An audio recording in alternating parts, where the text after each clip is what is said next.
Sa kasaysayan ng Pilipinas, maraming mga huwaran na maaaring tularan ng mga Pilipino. Mayroong mga lumaban, may mga namuno, at may mga namatay para sa bayan. Mayroon din namang mga nagbigay ng inspirasyon sa kapwa. Kabilang sa kanila, si Jesse Robredo. Ipinanganak si Jesse sa Naga noong ika-27 ng Mayo, 1958. Dahil sa pagsusumikap ng kanyang mga magulang, nakapagpundar sila ng ilang mga negosyo. Dahilan upang lumaki si Jesse sa maalwang pamumuhay. Sa kabila nito, nanatili siyang mapagpakumbaba at may patas na pagtingin sa kapwa. Pinaghusayan ni Jesse ang kanyang pag-aaral.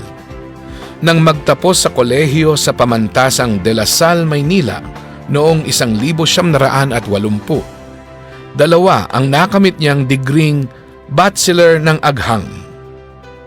Isa sa Inhenyeriyang Mekanikal at isa pa sa Inhenyeriyang Pangangasiwa Pang-Industriya. Noong 1985, nakamit niya ang kanyang masterado sa pangangasiwa ng negosyo mula sa Universidad ng Pilipinas, Diliman, Lungsod, Quezon.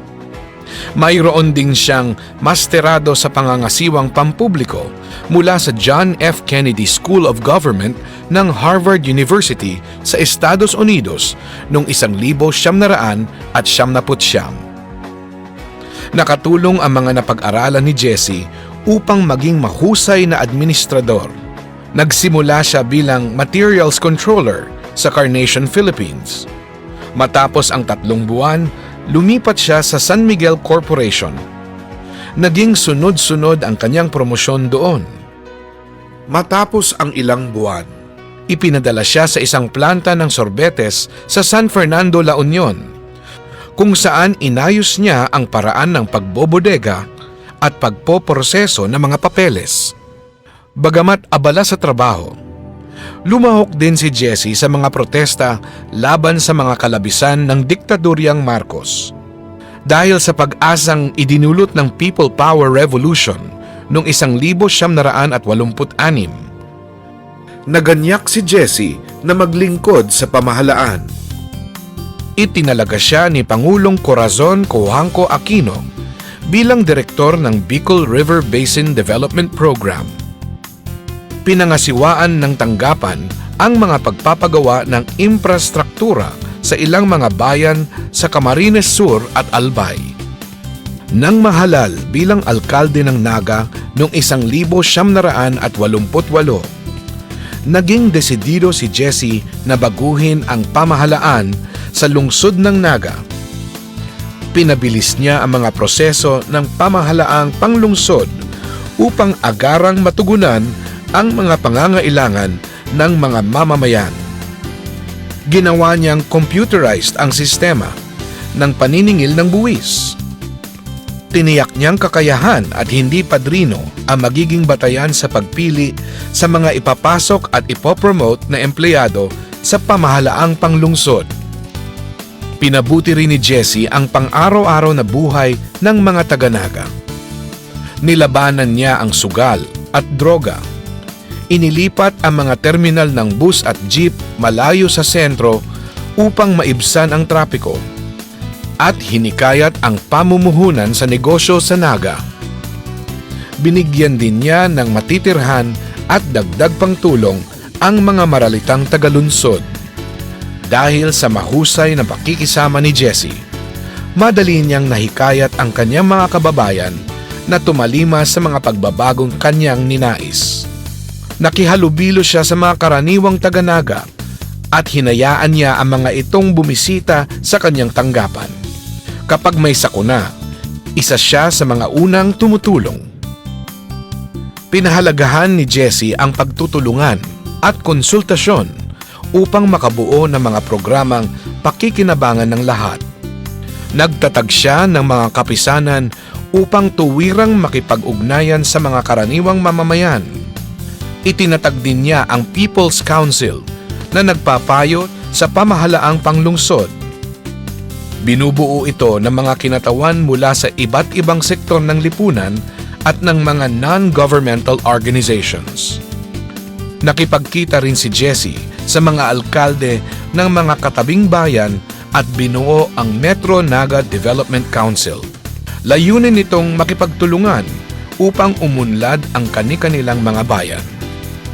Dahil sa mga nakamit niya bilang alkalde, itinalaga si Jessie bilang kalihim ng kagawaran ng interior at pamahalaang lokal ni Pangulong Benigno S. Aquino III noong 9 ng Hulyo, taong 2010. Bilang kalihim, nagpatupad si Jessie ng full disclosure policy kung saan kailangan ilahad ng mga unit ng lokal na pamahalaan kung paano nila ginagastos ang kanilang pondo. Sa pagkakaloob ng Performance Challenge Fund, nahikayat ang mga alkalde at gobernador na pagbutihin pa ang pamamalakad sa kanilang mga nasasakupan. Iginawad din niya ang Seal of Good Housekeeping sa mga maayos na unit ng lokal na pamahalaan. Pinabuti ni Jessie ang kapulisan upang higit pang sugpuin ang kriminalidad. Nakatanggap ng mas mataas na sweldo ang mga pulis. Dumaming pulis ang nakatanggap ng pistola at dumami rin ang ipinaparonda kaysa dati. Sa pamumuno ni Jessie, nakabili ng mas murang truck ng bumbero, nakapagpatayo ng mas maraming kulungan, at nakapagpa-digitize ng mga record ng mga bilanggo. Sa gitna ng napakarami niyang tungkulin, naglaan pa rin si Jessie ng sapat na panahon para sa kanyang asawang si Lenny at ang kanilang 3 anak, sina Aika, Trisha at Jillian. Noong alkalde pa siya, sinikap ni Jessie na makauwi sa tanghalian at hapunan upang makasama silang kumain. Noong kalihim na siya ng DILG, sinikap din ni Jessie makasama ang pamilya sa pagtatapos ng linggo at kapag may mga holiday at espesyal na okasyon.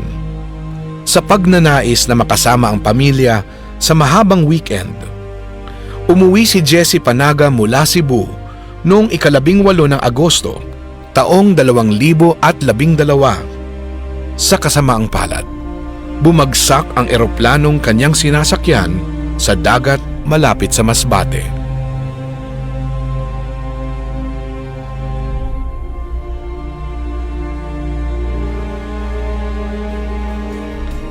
Malaki man o maliit, ginawa ni Jessie ang lahat ng kanyang makakaya upang mapabuti ang buhay ng kanyang kapwa. Ang mga aral na iniwan niya at ang mga pamantayan ng isang pagiging pinuno na kanyang itinakda at isinabuhay ay nananatili sa puso at isip hindi lamang sa mga taga-Naga, kundi ng maraming mga Pilipino. Marami po kaming umaasa na ang pagbabago sa bansang ito hindi lamang manggagaling sa mga taong may tungkulin at hinalal, kundi sa mga ordinaryong mamamayan.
Isang makasaysayang umaga po sa ating lahat. I'm Joanne Piconcillo from Museo ni Robredo Museum Guide.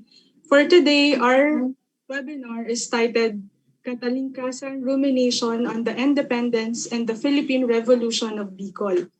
This symposium aims to contribute to the enrichment of the understanding of Philippine independence through perspective of the Bicolanos. It will consist of three presentations, namely number one, freedom in the Bicol vocabulary. Number two, a Friar's account of the Philippine Revolution, downscaling the grand narratives of the revolution. Number three is the Philippine Revolution in Albay and Ambos, Camarines, the Bicolanos Revolution against Spain, Aguinaldo's Emissaries, and responses to the Central Revolutionary Government on 1989 to 1899. So today we have full pack of discussion. So before we start, I want to remind our viewers, for those who wish to ask questions, you may send them through the comment section of our Facebook Live. And this webinar is also being broadcast in the following Facebook pages: Museo ni Jesse Robredo, Museo and Philippine Economic History Iloilo, Museo ni Jose Rizal de Pitan, Museo ng Pamana at Kasaysayang Bukolano, and Museo ni Juan at Antonio Luna, and with a partnership with the Saysay Bicol. At the end of this program, everyone is encouraged to fill up the evaluation to receive a e-certificate for participation. So to formally start our webinar, I want to call Mr. Francis Moraleda, our museum technician of Museo ni Jesse Robredo, to formally introduce our first speaker. Hello, good morning to everyone. I am Francis Moraleda from NHCP Museo ni Jesse Robredo. I was assigned to introduce our speakers in today's webinar. Our first speaker in today's webinar is the rector and the parish priest of the Archdiocesan Shrine and Parish of St. Jude Tadeos here in Naga City. He finished his master's and licentiate in dogmatic theology in the University of Santo Tomas in 2005. He is currently taking up his doctorandus in church history degree at the Pontifical Gregorian University in Rome, Italy. He is the current president of Saysay Bicol. Ladies and gentlemen, please welcome our first speaker, Father Francis Tordilla.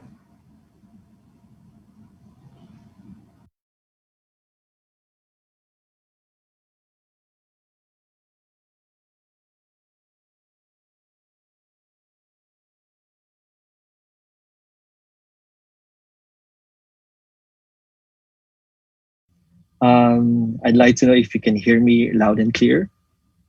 Yes, po, Father. Cool.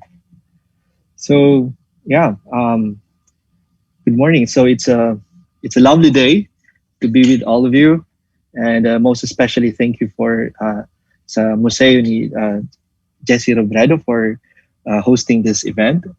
And of course, together with our group Saysay Bicol, we are very much happy to share and contribute into this discussion. Well, my talk is about just one document. I'd like to share the screen for you so you guys can take a peek of what I'm talking about. Okay, sorry.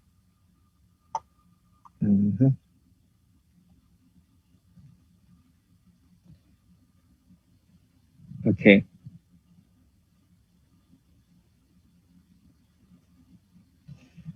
Okay, so the title of my talk is A Friar's Account of the Philippine Revolution, Downscaling the Grand Narratives of the Revolution. So the central topic of my talk this morning will be on one written account of a friar during the time of the Philippine Revolution of 1898.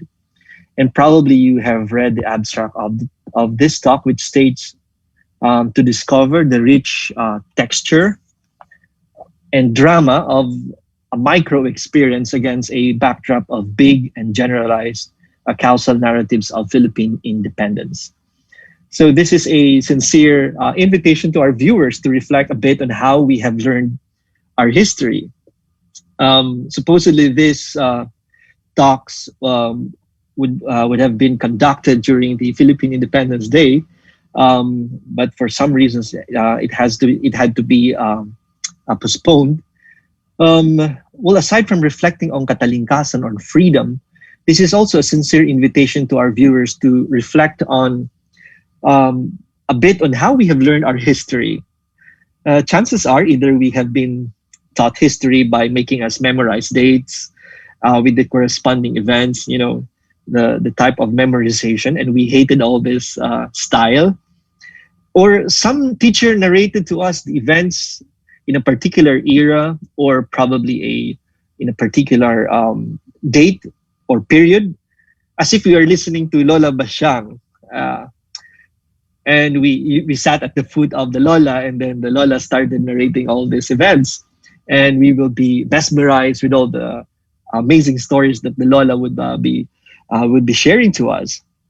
But a good history, I do believe, should lead us back to the sources. A good history teacher would be someone who will take us to the fount of or wellspring of knowledge and teach us how to drink from that source. And so a good history, in my opinion, would be someone who will take you back to the sources and really teach you how to drink from that source. Teaching you all the methods on how to read, contextualize, document analysis, what was the context, who was the author. So that's how I think history should be taught. And so, in a way, today I would try to be a good history teacher or a fellow student probably by bringing you all back to just one source, and that is the Friar's account of the Philippine Revolution. So we may ask ourselves, is one source enough? Well, of course, it is not enough to explain the whole event of the Philippine Revolution. It's a complex event, but this is not our objective. That is to explain exhaustively the revolution. Rather, we will be reading a written testimony of somebody who saw and experienced for himself the revolution, not in any place, but here in Bicol. And so, in short, we would be doing a sort of what I may term as a micro history. Okay, so why a micro history? Well, in a personal note, I'm trying to dive into a new territory. I've been trained to for the past few years when I studied in Rome. I was trained to do my dissertation under the inspiration of German sociologists like Niklas Luhmann, who is, of course, the architect of the systems theory. And when we talk about systems theory, we are talking about a super theory that would explain the society, how the society is composed of different systems like law, economics, religion, communications, this closed system trying to interact with one another, but operating in that their own ambit of influence. And therefore, it is a sort of a macro view of the society, or probably a macro view of a chosen event or phenomenon. So in short, I'm accustomed to doing history from the big scale or big perspective. However, I've also experienced during my stay in Italy, there were historians who were very fond of what they called microhistoria, or in English that would be micro history, obviously. So microhistoria. And so as a discipline, I think microhistory is that genre of history that focuses on small units of research, such as an event. Like for our case, it would be about the Philippine Revolution, but in a particular community, the Bicolano community, and of a particular individual. This time it is a written account of a friar, or a settlement, of course. And so the most distinctive aspect of microhistorical approach is the small scale of investigation. And so this morning we will be talking about just one document, but try to work our way around into that document by examining its context, how it was written, when was that written, who wrote it. And so more or less, the individual microhistorical works will be concerned frequently with little people, the insignificant people. Well, nobody knew, for example, the author of this friar's account. No? It was found, of course, in our archives in Spain, but nobody knew about this account for several centuries, or at least for a century. Sorry. So the point of view of the researcher here in microhistory becomes part of the account of microhistory. Usually, when we do history, the first person becomes invisible.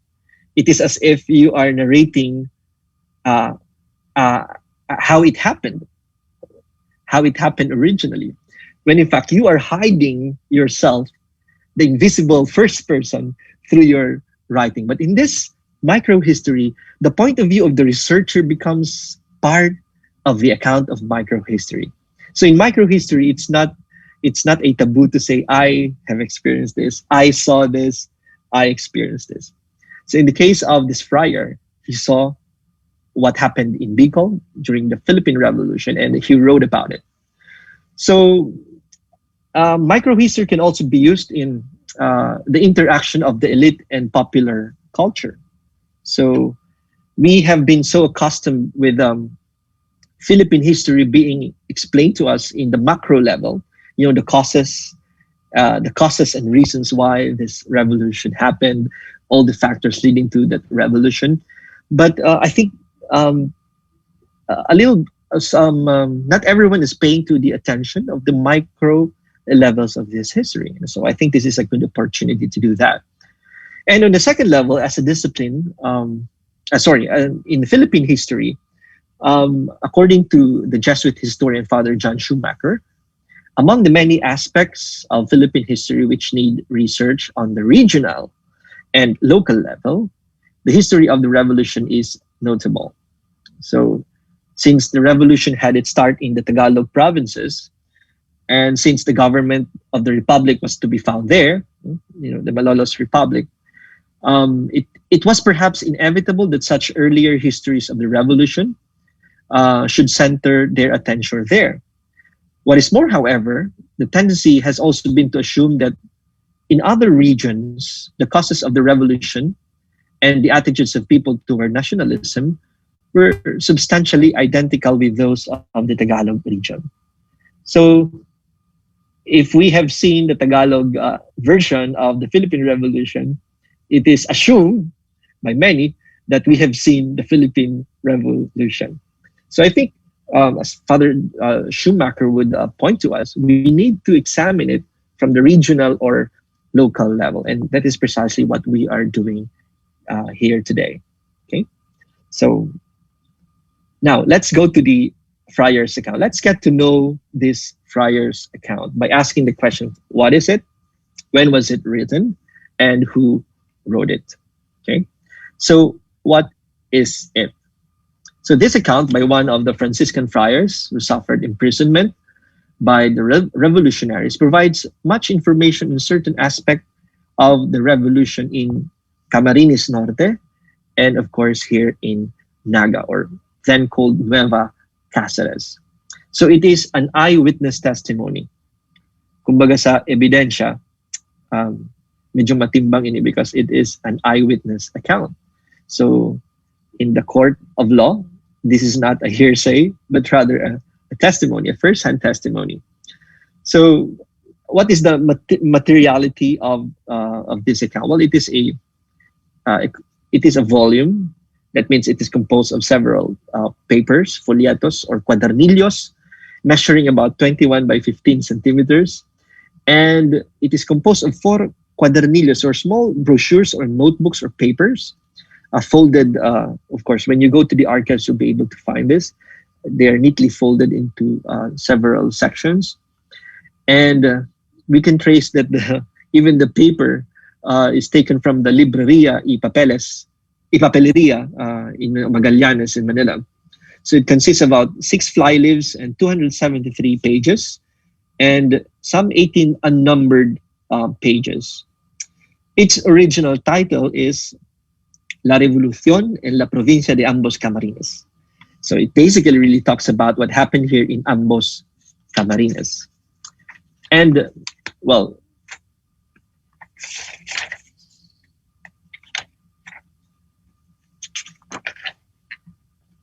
So the content are arranged in two parts. The first part talks about the revolution in Daet. That's from pages 1 to 92. And the second part, the revolution of Nueva Cáceres, consisting of pages 93 to 259. And included with these two parts are the appendices. Okay. So when was it written? Well, obviously, it was written during the Philippine Revolution. So from 1898 to 1900. And we may ask ourselves, who wrote it? There you go. The picture that is shown here is not an accurate picture because I could not find the picture of the author. So it is beyond doubt that the author himself is an actual witness in the majority of the deeds, and he narrates, and of the rest he refers to them as received from other witnesses. So here's one narrating what happened in the Philippine Revolution in Ambos, Camarines. At the same time, if it is not his own experience, he would always tell or relate in his account. The document was found in Cajon numero 23, labeled por el Padre Fray Marcos Gomez. So the author is Fray Marcos Gomez. So he's a Franciscan friar. And according to the manuscript of another Franciscan friar of the same year, Fray Jesus Sierra. So Fray Marcos Gomez was one of the 22 Franciscans held prisoners by the insurgents in Bicol. His full name is Father Marcos Gomez Almonacid y Garcia del Alamo. He was born in the province of Toledo in September 8, 1888. Sorry, he's 1872. He would be 10 years old in the revolution. So 1872, December 19, 1872. And he received the Franciscan habit in Pastrana, Guadalajara on September 8, 1888. So all the 8s are there. So si mga mapakasal, gustong-gusto nila ang date na September 8, 888. And so, he made his religious profession on September 8 of the following year, 1889. And his sacerdotal ordination took place on August 30, 1896. So he was barely 2 years in the priesthood when the Philippine Revolution happened. So in 1896, September 9, he went to Barcelona in order to embark for the Philippines as a missionary on the 28th mission of the colleges. So he arrived here in Manila on the 16th of October, 1896. And based on the records of the Franciscans, they have this record called Estado General de la Provincia de San Gregorio Magno. He stayed at the convent of Nuestra Señora de los Angeles in Manila until 1897. So that would be the following year. He arrived 1896, and then he stayed in Manila in a convent in 1897. And on October 24, 1897, he received an order to go to Indan in Camarines Norte to study the Tagalog language in the company of a certain Father Toribio or Fray Toribio Martinez. So you see here the missionary methods employed during those times, even during the late 19th century. The friars would really immerse themselves and get to know the culture starting from the languages.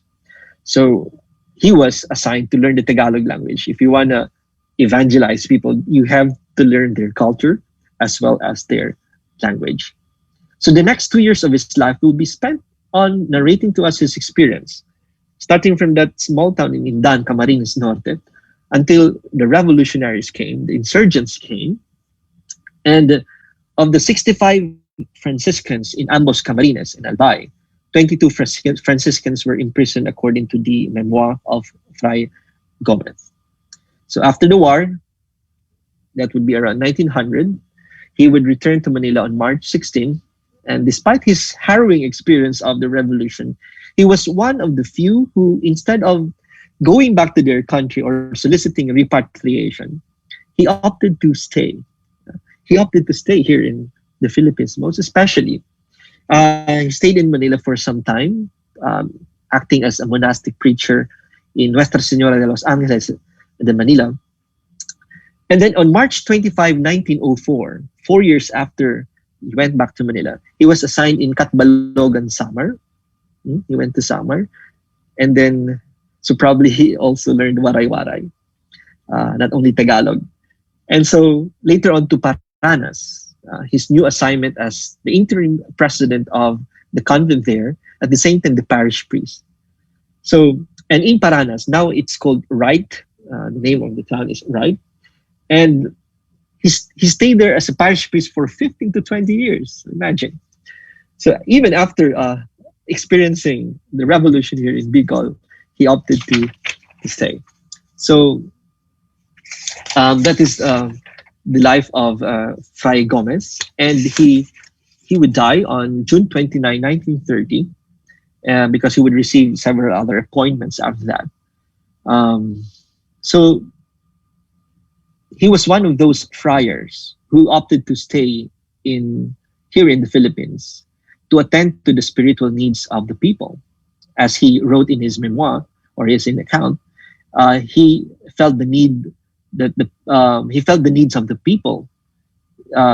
So he would not abandon them. He would rather sacrifice his liberty and even his own life for the people. So that's coming from Fray Gomez. So, okay. Of course, that was written in 1898 to 1900. Sorry, the slides came late. Okay, so what are the three insights? I'd like to share three insights from the account based on my reading. Well, number one, it shows that revolutions are not romantic at all. You know, people, probably the generation starting, would think of revolution as, you know, it's meant to be reproduced in posters. You see people carrying arms or weapons, and then, you know, the flag flying high. So I enjoyed reading Fray Gomez's account of the revolution. At some point, it could be as exciting as, you know, watching a recent popular flick in Netflix. You know, how Fray Gomez narrated the whole thing. It's really interesting. It's like watching a suspense movie or a thriller. And of course, there were extreme emotions of joy, tears, and all the strong emotions that are present. And but not all details will be important, as one historian would tell us, like William Sewell Jr., a historian, said, we should be able to distinguish between events and historical events. So not all details would be important. So it's up to the reader to distinguish which one are really historical, which one are really, you know, worth note taking. So because historical events would resonate a sort of a substantial change in the society. They would more or less somehow transform the very structures of daily life. So that's how probably we could distinguish the events and the historical events. So if we would read back into the written account of Fray Gomez, so we would discover that the Daet uprising was not really the revolution itself. Okay, there was an uprising in Daet, Camarines Norte. Although Daet would be the first place in Bicol to surrender to the revolutionaries, but the early efforts weren't that successful. So as going back to the account, he would term the insurgents as the monsters of the revolution. Of course, he would label these revolutionaries as monster of the revolution.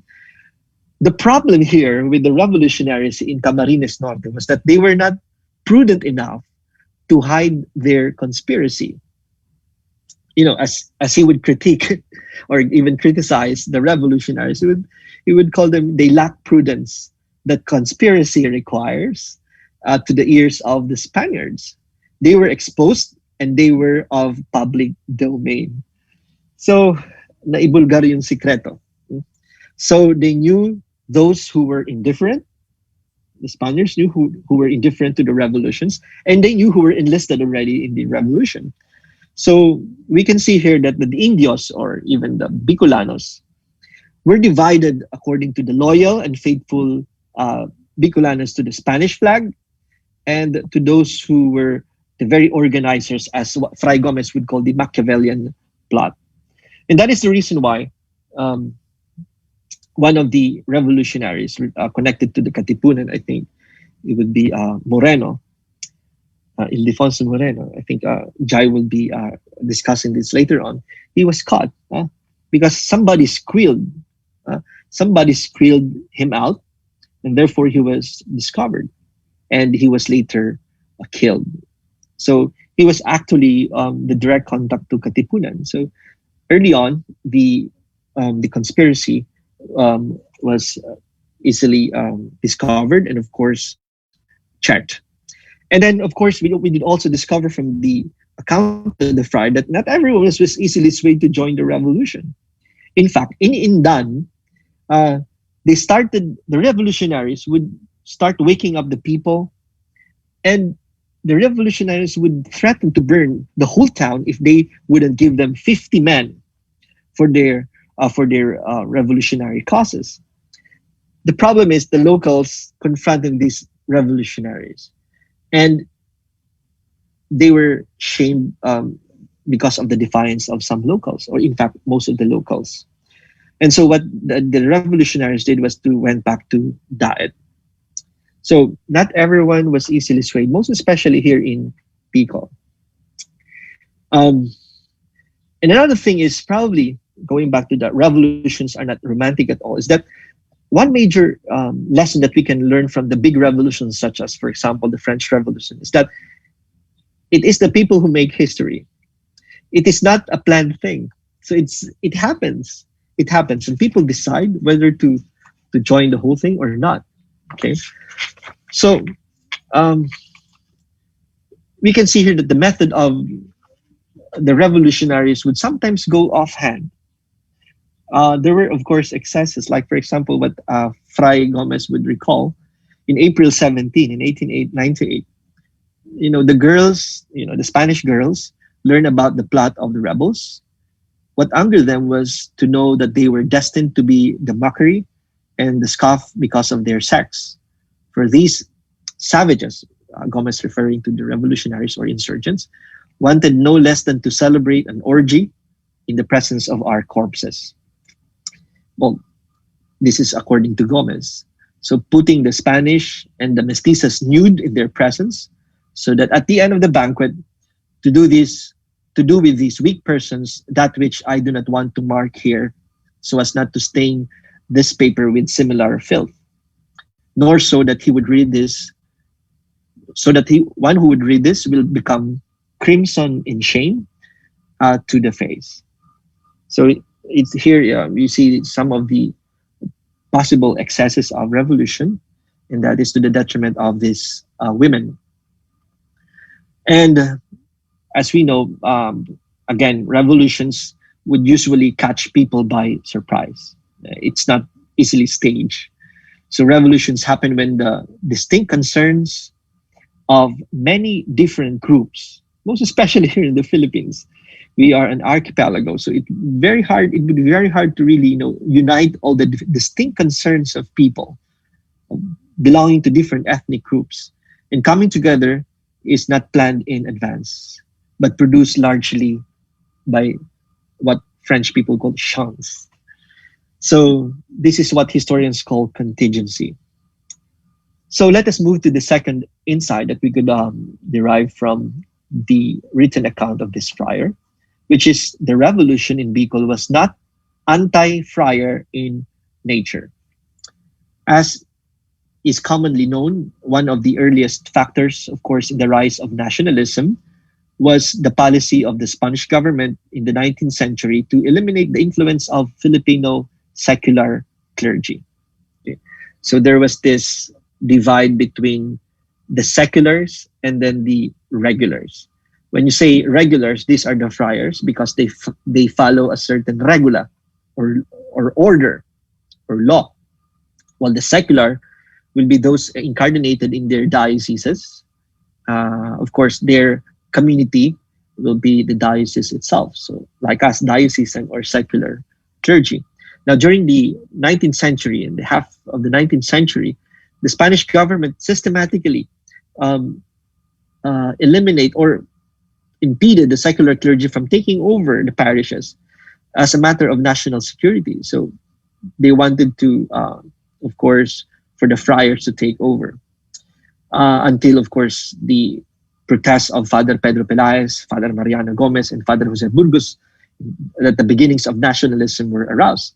So in a way, people would mistakenly think that it happened in all parts of the Philippines, including Bicol. But that is not true here in Bicol. So, for example, Father John Schumacher would present to us a table uh, of the parishes held by the friars, in contrast with the secular clergy in 1898. It would reveal that for the whole Philippines, 967 parish and missions were, or 16, no, 16% of the 967 parish were headed by a Filipino priest. Well, in the diocese, for example, um, in Cáceres, for example, if one speaks specifically of the Bicol provinces, the percentage of Filipino administered parish is even higher, and certainly over 50% of all the numbers of the parishes.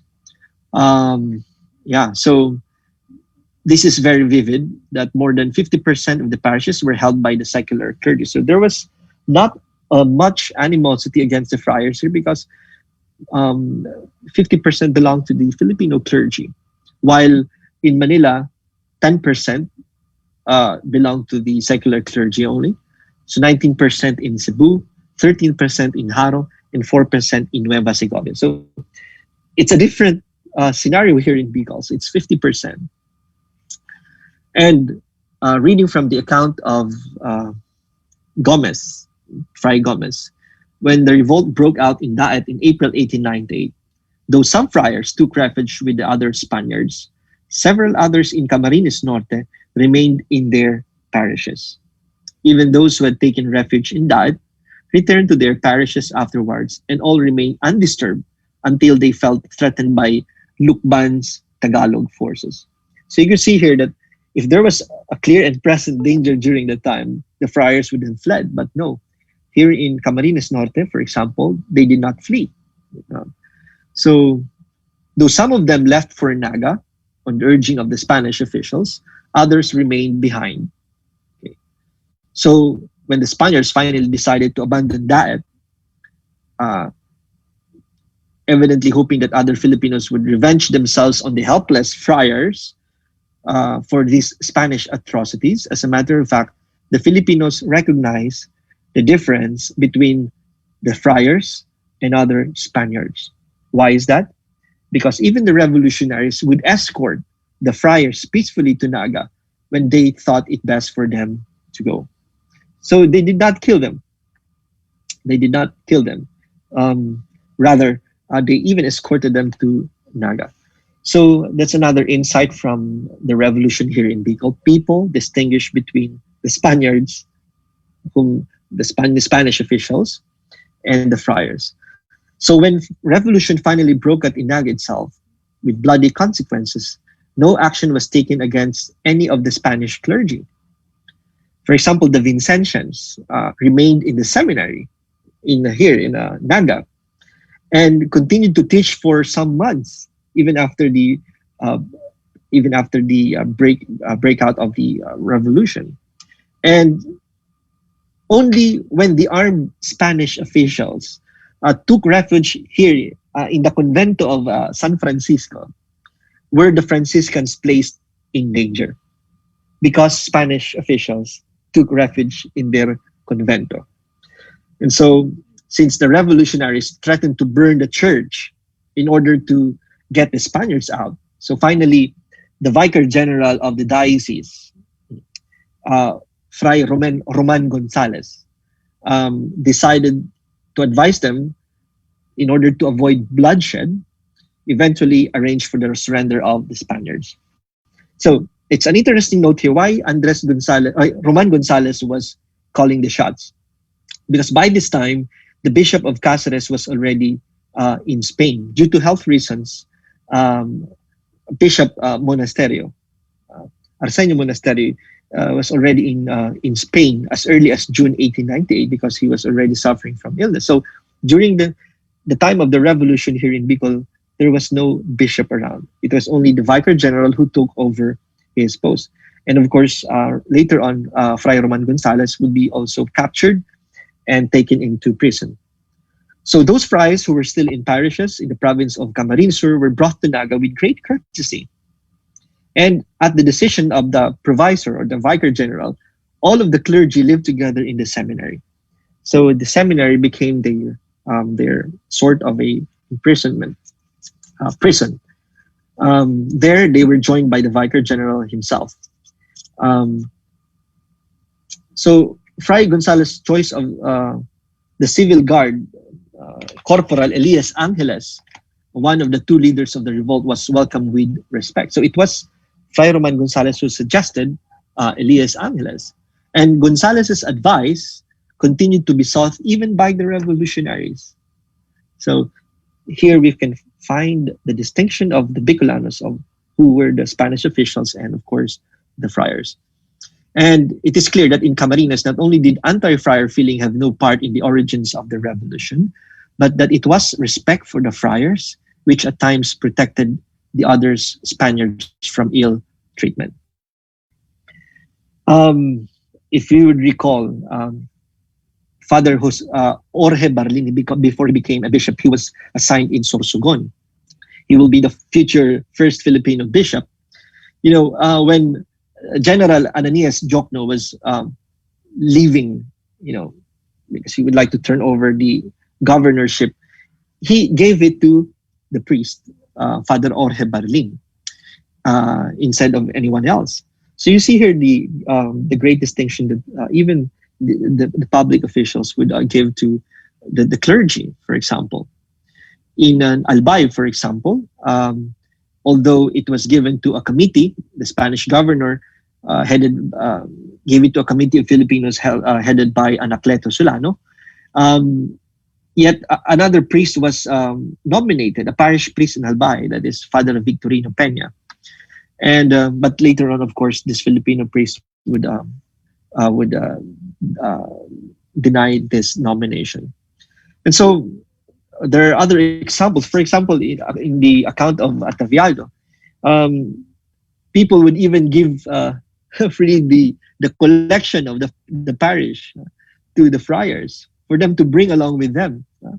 That is how they respected very much the friars. So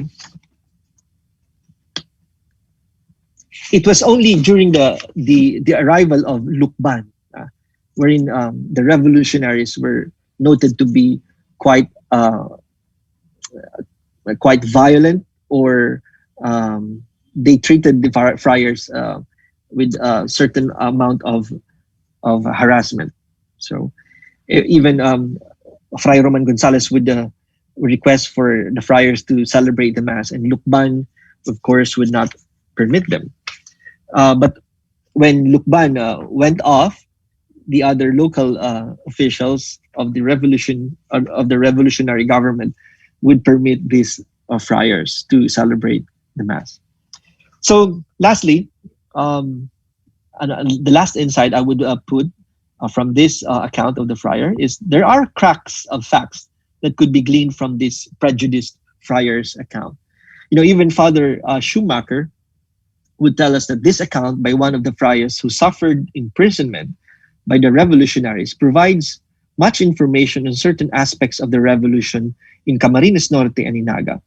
However, the author is harsh in his judgments of Spaniards as well as of Filipinos, having written in the aftermath of his own suffering. So it will be always a prejudiced account, but nevertheless, it is an account of the revolution. In fact, he would quote much from this friar's account when he wrote the religious aspects of the Philippine Revolution in 1990 or 1991. Well, of course, Spanish documentary sources were products of the colonial machinery. These were, of course, products of the Spaniards for Spanish purposes, such as evangelization and trade, for example.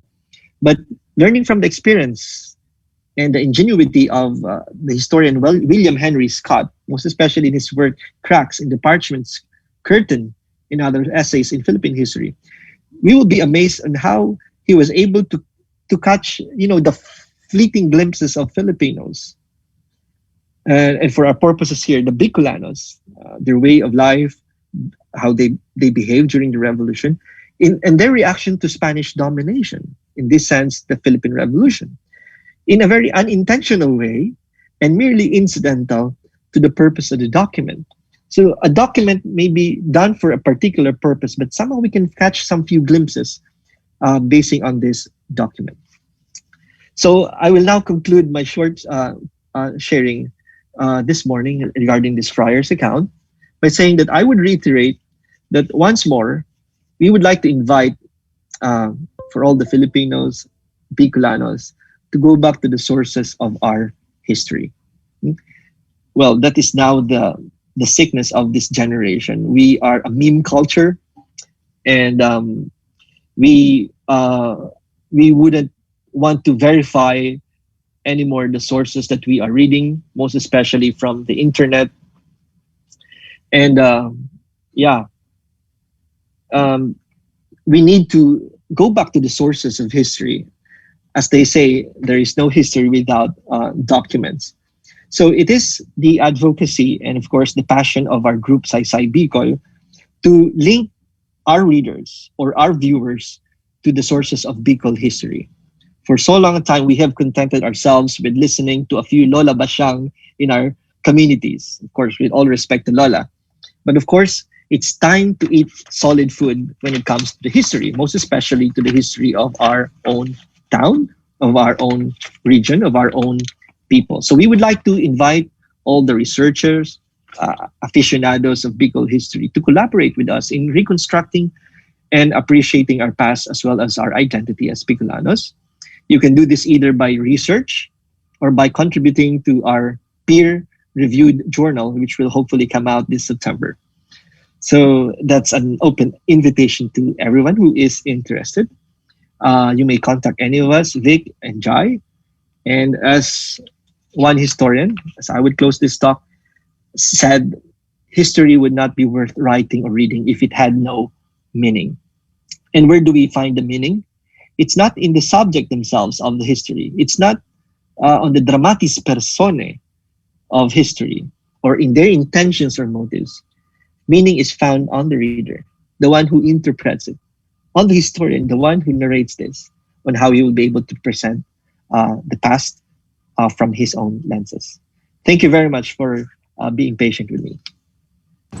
Thank you so much, Father Francis. Ayan. To our viewers, if you have questions, we will allot a particular time later after the discussion of the next two speakers para isahan na yung ating question and answer portion. Thank you so much, Father Francis. Now we'll proceed with our second speaker. Our second speaker in today's webinar is an assistant professor at the Department of History in the University of the Philippines, Diliman. He obtained his master's degree at the Department of History, Loyola Schools Ateneo de Manila University, with his thesis titled Jose Maria Panganiban's La Universidad de Manila, the University of Santo Tomas, the Propaganda Movement, and the Liberal Campaign for Reforms in Philippine Higher Education in 1882 to 1891. He received his undergraduate degree in philosophy, foreign service, and international relations track, cum laude, from the Ateneo de Naga University. His research interests include intellectual, local, Bicol, economic, and social history, as well as the history of education and educational institution in the Philippines.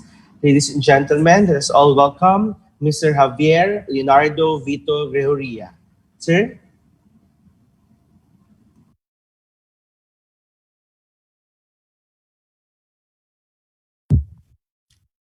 Thank you, Francis. Let me just share my keynote presentation.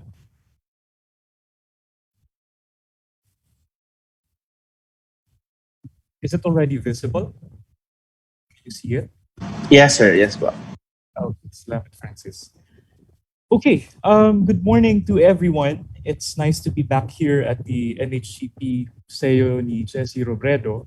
Maraming salamat kay Mark Glorioso and his uh, colleagues there at the Museo, Francis and Joanne, for hosting this event and for inviting our organization, Saysay Bikol, to discuss this morning several accounts of the revolution in Bicolan. So for my part, I'll be talking about the Philippine Revolution in Albay and Ambos, Camarines. And in particular, in more particular, I'd like to talk more about the specifics of the revolution, although this will just be a very cursory survey in the interest of brevity. And I'd also like to discuss the responses of the Bicolanos to Aguinaldo's central revolutionary government. Did they accept it or did they reject it? So this will be a very brief presentation. So I'd like to be deductive in my approach instead of delving onto too much details. And I'd like to present the narrative by lodging it against the revolutionary government of Aguinaldo for one, and for another against the existing literature on the revolution. So not just the revolution in Bicol, but also the revolution in the Philippines. I'd like to begin my presentation for today with a picture of Aguinaldo and his cohorts, who, by the way, agreed to surrender to the Spaniards in late 1897. So if you would remember your Philippine history lesson, your Kasaysayan 1 lesson, it's actually the Pact of Biak na Bato, which was signed on December 14 by Primo de Rivera on behalf of the Spaniards and Pedro Paterno on behalf of Aguinaldo's government.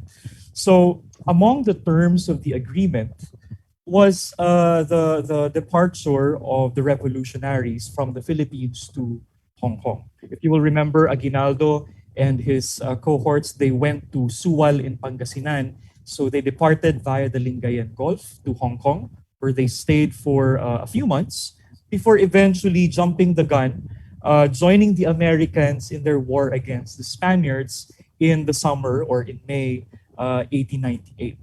So I'd like to begin with this because this shall serve as our context for my presentation. So the first argument that I'd like to forward, that I'd like us to take away at the end of the presentation, is that the revolution did not end when Emilio Aguinaldo left for Hong Kong in December 1898. The traditional historians have it that when Aguinaldo left for Hong Kong, the revolution already stopped and the fighting against the Spaniards had already ceased for months.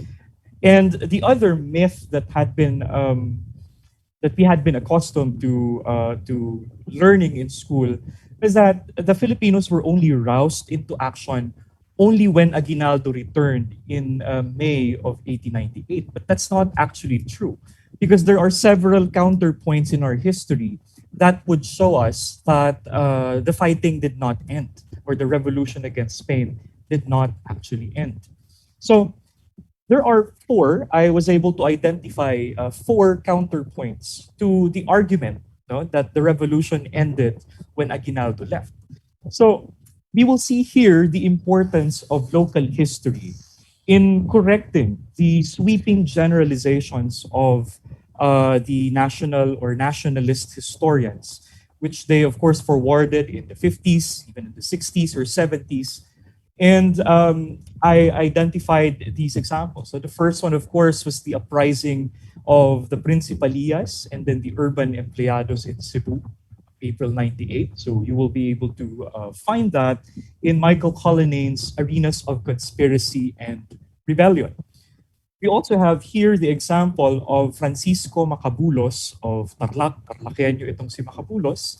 And he even established an executive committee in the absence of Aguinaldo's government, until, of course, Aguinaldo returned and established his dictatorial government in May 1898. We also find here the example of the uprisings in Panay. You have the Comité Central Revolucionario de Visayas in March 1898. Of course, this was the precursor to what will eventually become the cantonal government or the Republic of Negros.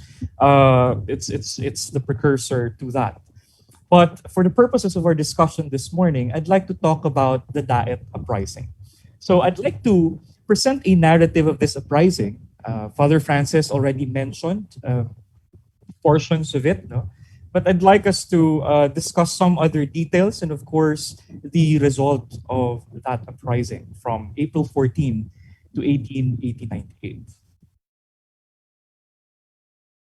Now, as you can surmise, this uprising was short-lived. By November 1897, and with apparently Aguinaldo approving, Vicente Lucban, the gentleman you see to your right, took steps to extend the insurrection in Bicol with his connection and communication with Ildefonso Moreno.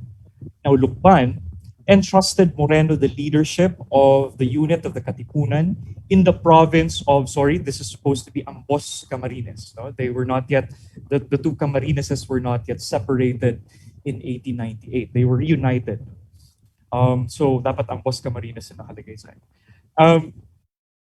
So, Taviado maintained a different account from that of Fray Martin Gomez. Kanina na-mention ni Father Francis na nahirapan daw si Ildefonso Moreno to convince people in Camarines Norte to join his cause, to join his revolutionary cause against the Spaniards.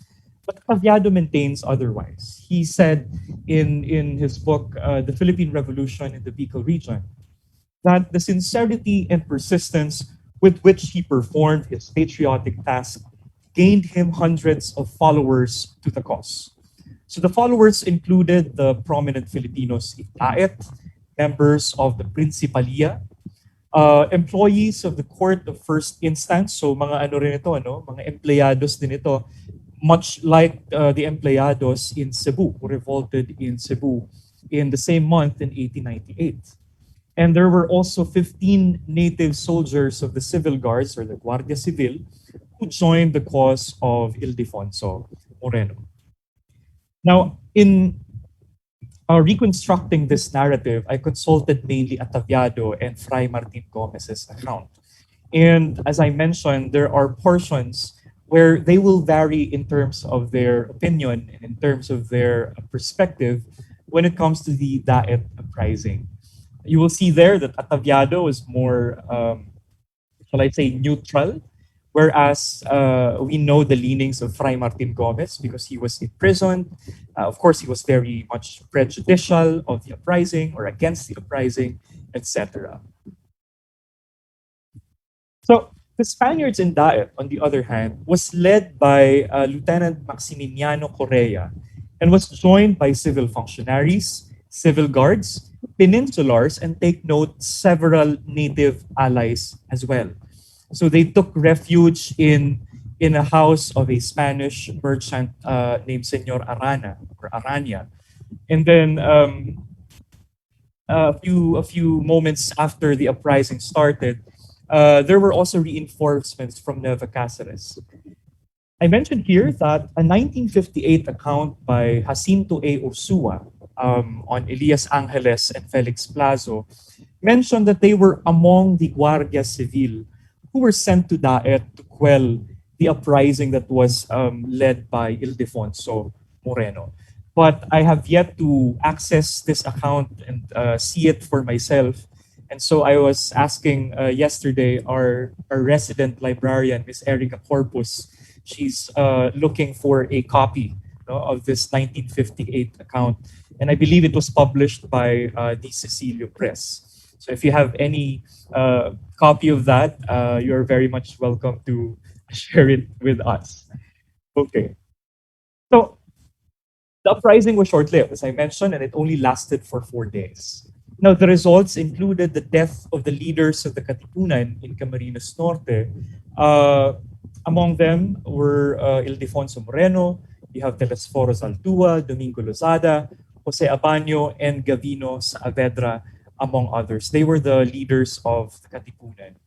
And I believe the NHCP installed a marker in commemoration of the uprising in Daet. I have yet to visit that, but I have been seeing pictures online on Facebook and yung PIO ng Camarines Norte. I think nagpo-post din sila about it every April.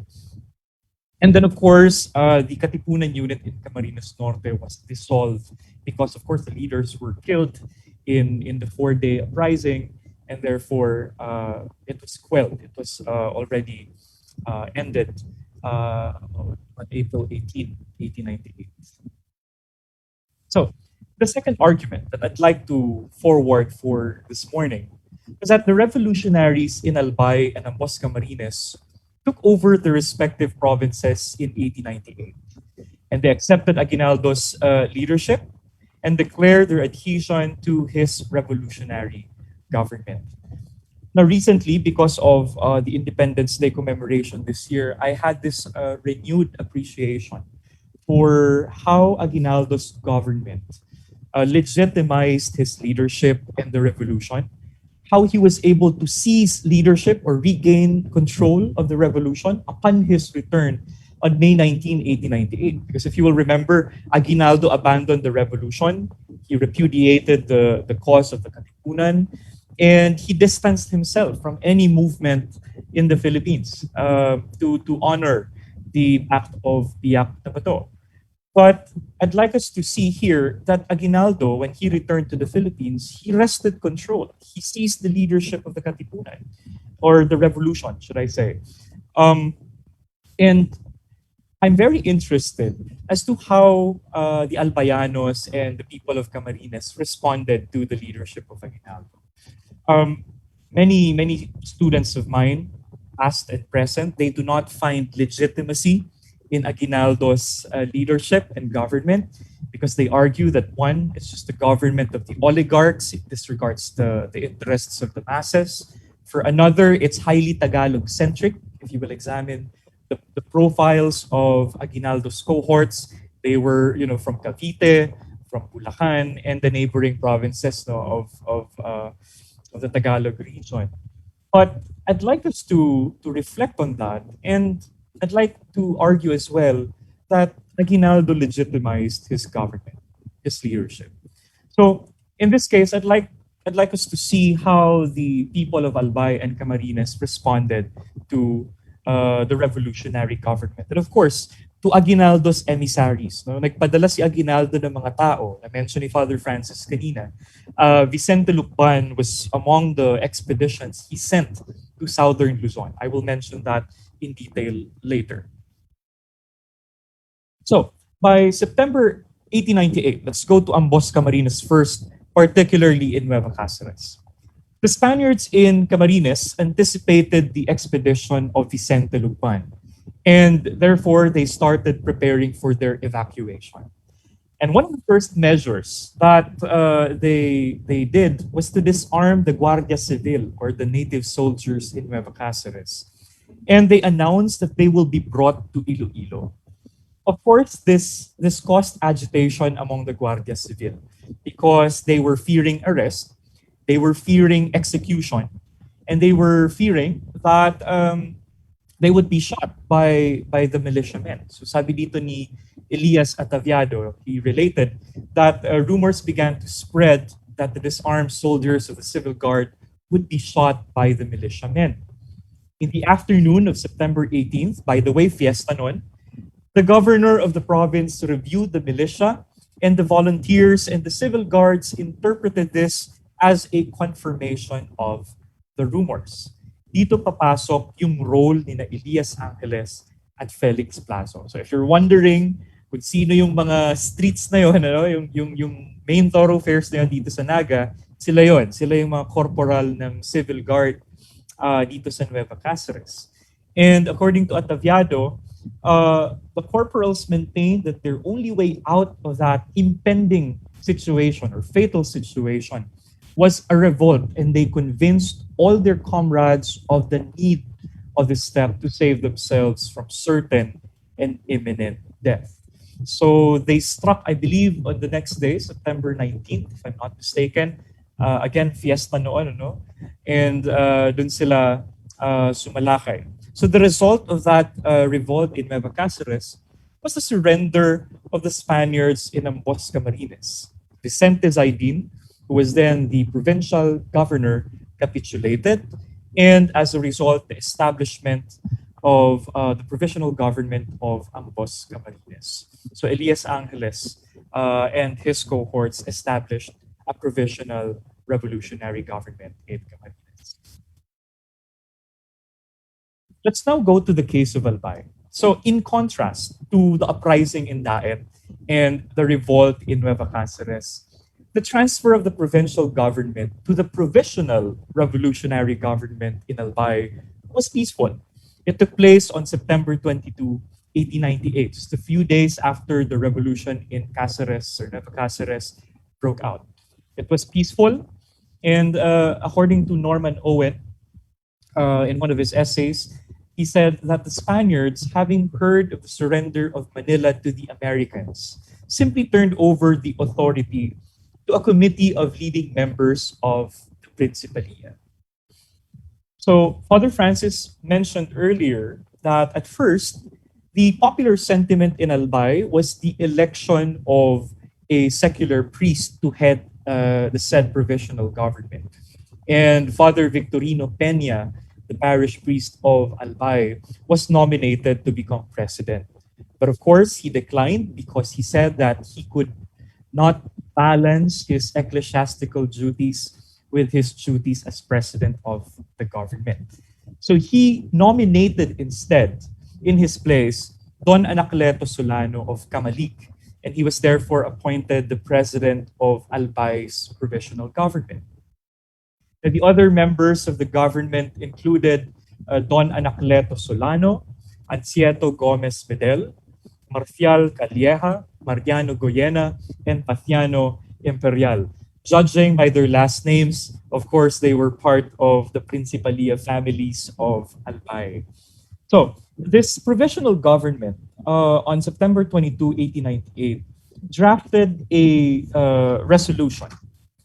And the resolution read, assembled in the former capital of the same province, the reverend parish priests of the said capital and of the neighboring town of Legazpi, in representation of the Filipino clergy of this province and the citizens who signed this document with the said priests, in representation of the towns, in view of the departure of the Spanish authorities and functionaries, of the parish priests pertaining to religious orders, and of the majority of the Spanish colony, the said priests and the representatives of the town, have voted unanimously to constitute a revolutionary junta subject to the central republican government, to assume charge of the control of the province with the object of maintaining public order, therein so necessary in these critical times, and to turn over the said control to the representative of the constituted government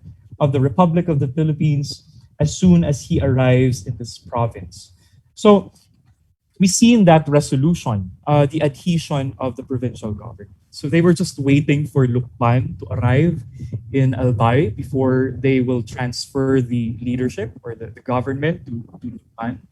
And then, of course, later on, Vito Bellarmino would also become the military commander of Albay. He's also a general of Aguinaldo. And he, if I'm not mistaken, he was the one who led the political reorganization. And they held elections. And I believe Norman Owen mentioned in his essay that it was Domingo Samson who was elected governor of Albay. Domingo Samson was an ilustrado, and he was actually returning from Spain. He studied in Spain in the 1890s. So yun. The resolution also designated the officials. Of course, you have the provincial president Solano. The vice president was Ancieto Gomez Medel. The delegate of justice was Senor Marcial Calleja. The councilor of finance was Senor Mariano Goyena. And the leader of the police or the delegate for the police would be Senor Mariano Soriano, and secretary of the said junta was Senor Paciano Imperial.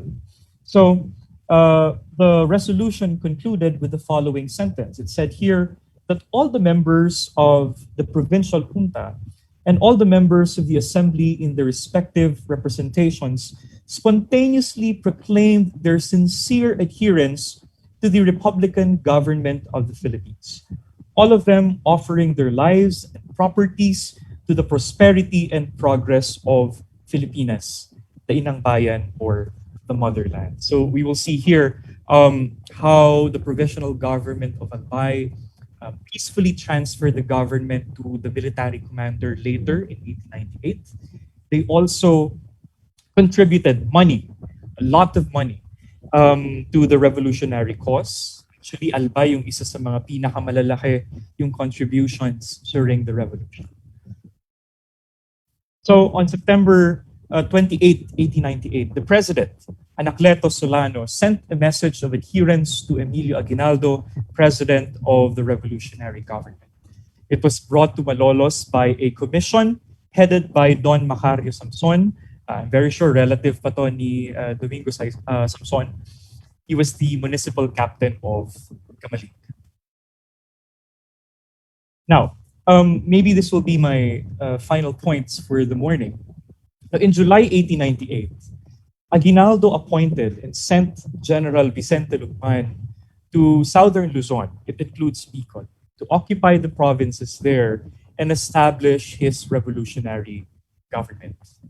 Now, when Lucman arrived in Albay in November, Solano and the officials of the provincial government turned over the command of the province. So, ayun, tinupad nga nila yung sinulat nila doon sa resolution, September 22 resolution, and Lucman was in command of the province until November 22, 1898, until he was replaced by General Vito Bellarmino. So si Lucman afterwards, bumalik siya sa Nueva Cáceres after his brief stay in Albay. Elias Ataviado observes, or at least he painted a clear and vivid picture of how the people of Albay received Aguinaldo's government through, of course, the emissary he sent, General Lucman.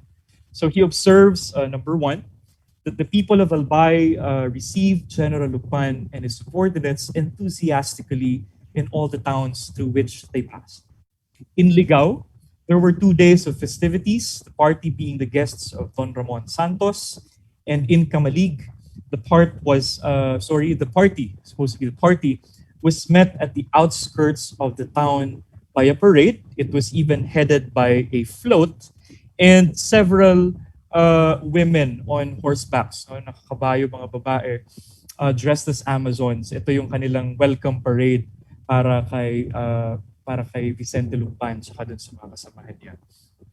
So we see in these examples that they were welcomed enthusiastically, warmly by the people of Albay. Hindi ko na mention dito, but the same was the case in Nueva Cáceres. The reception was the same. And Lucman was welcomed there by the provisional leaders of Camarines. So in the interest of brevity, yung Albay na lang yung binention ko, yung case study ng Albay.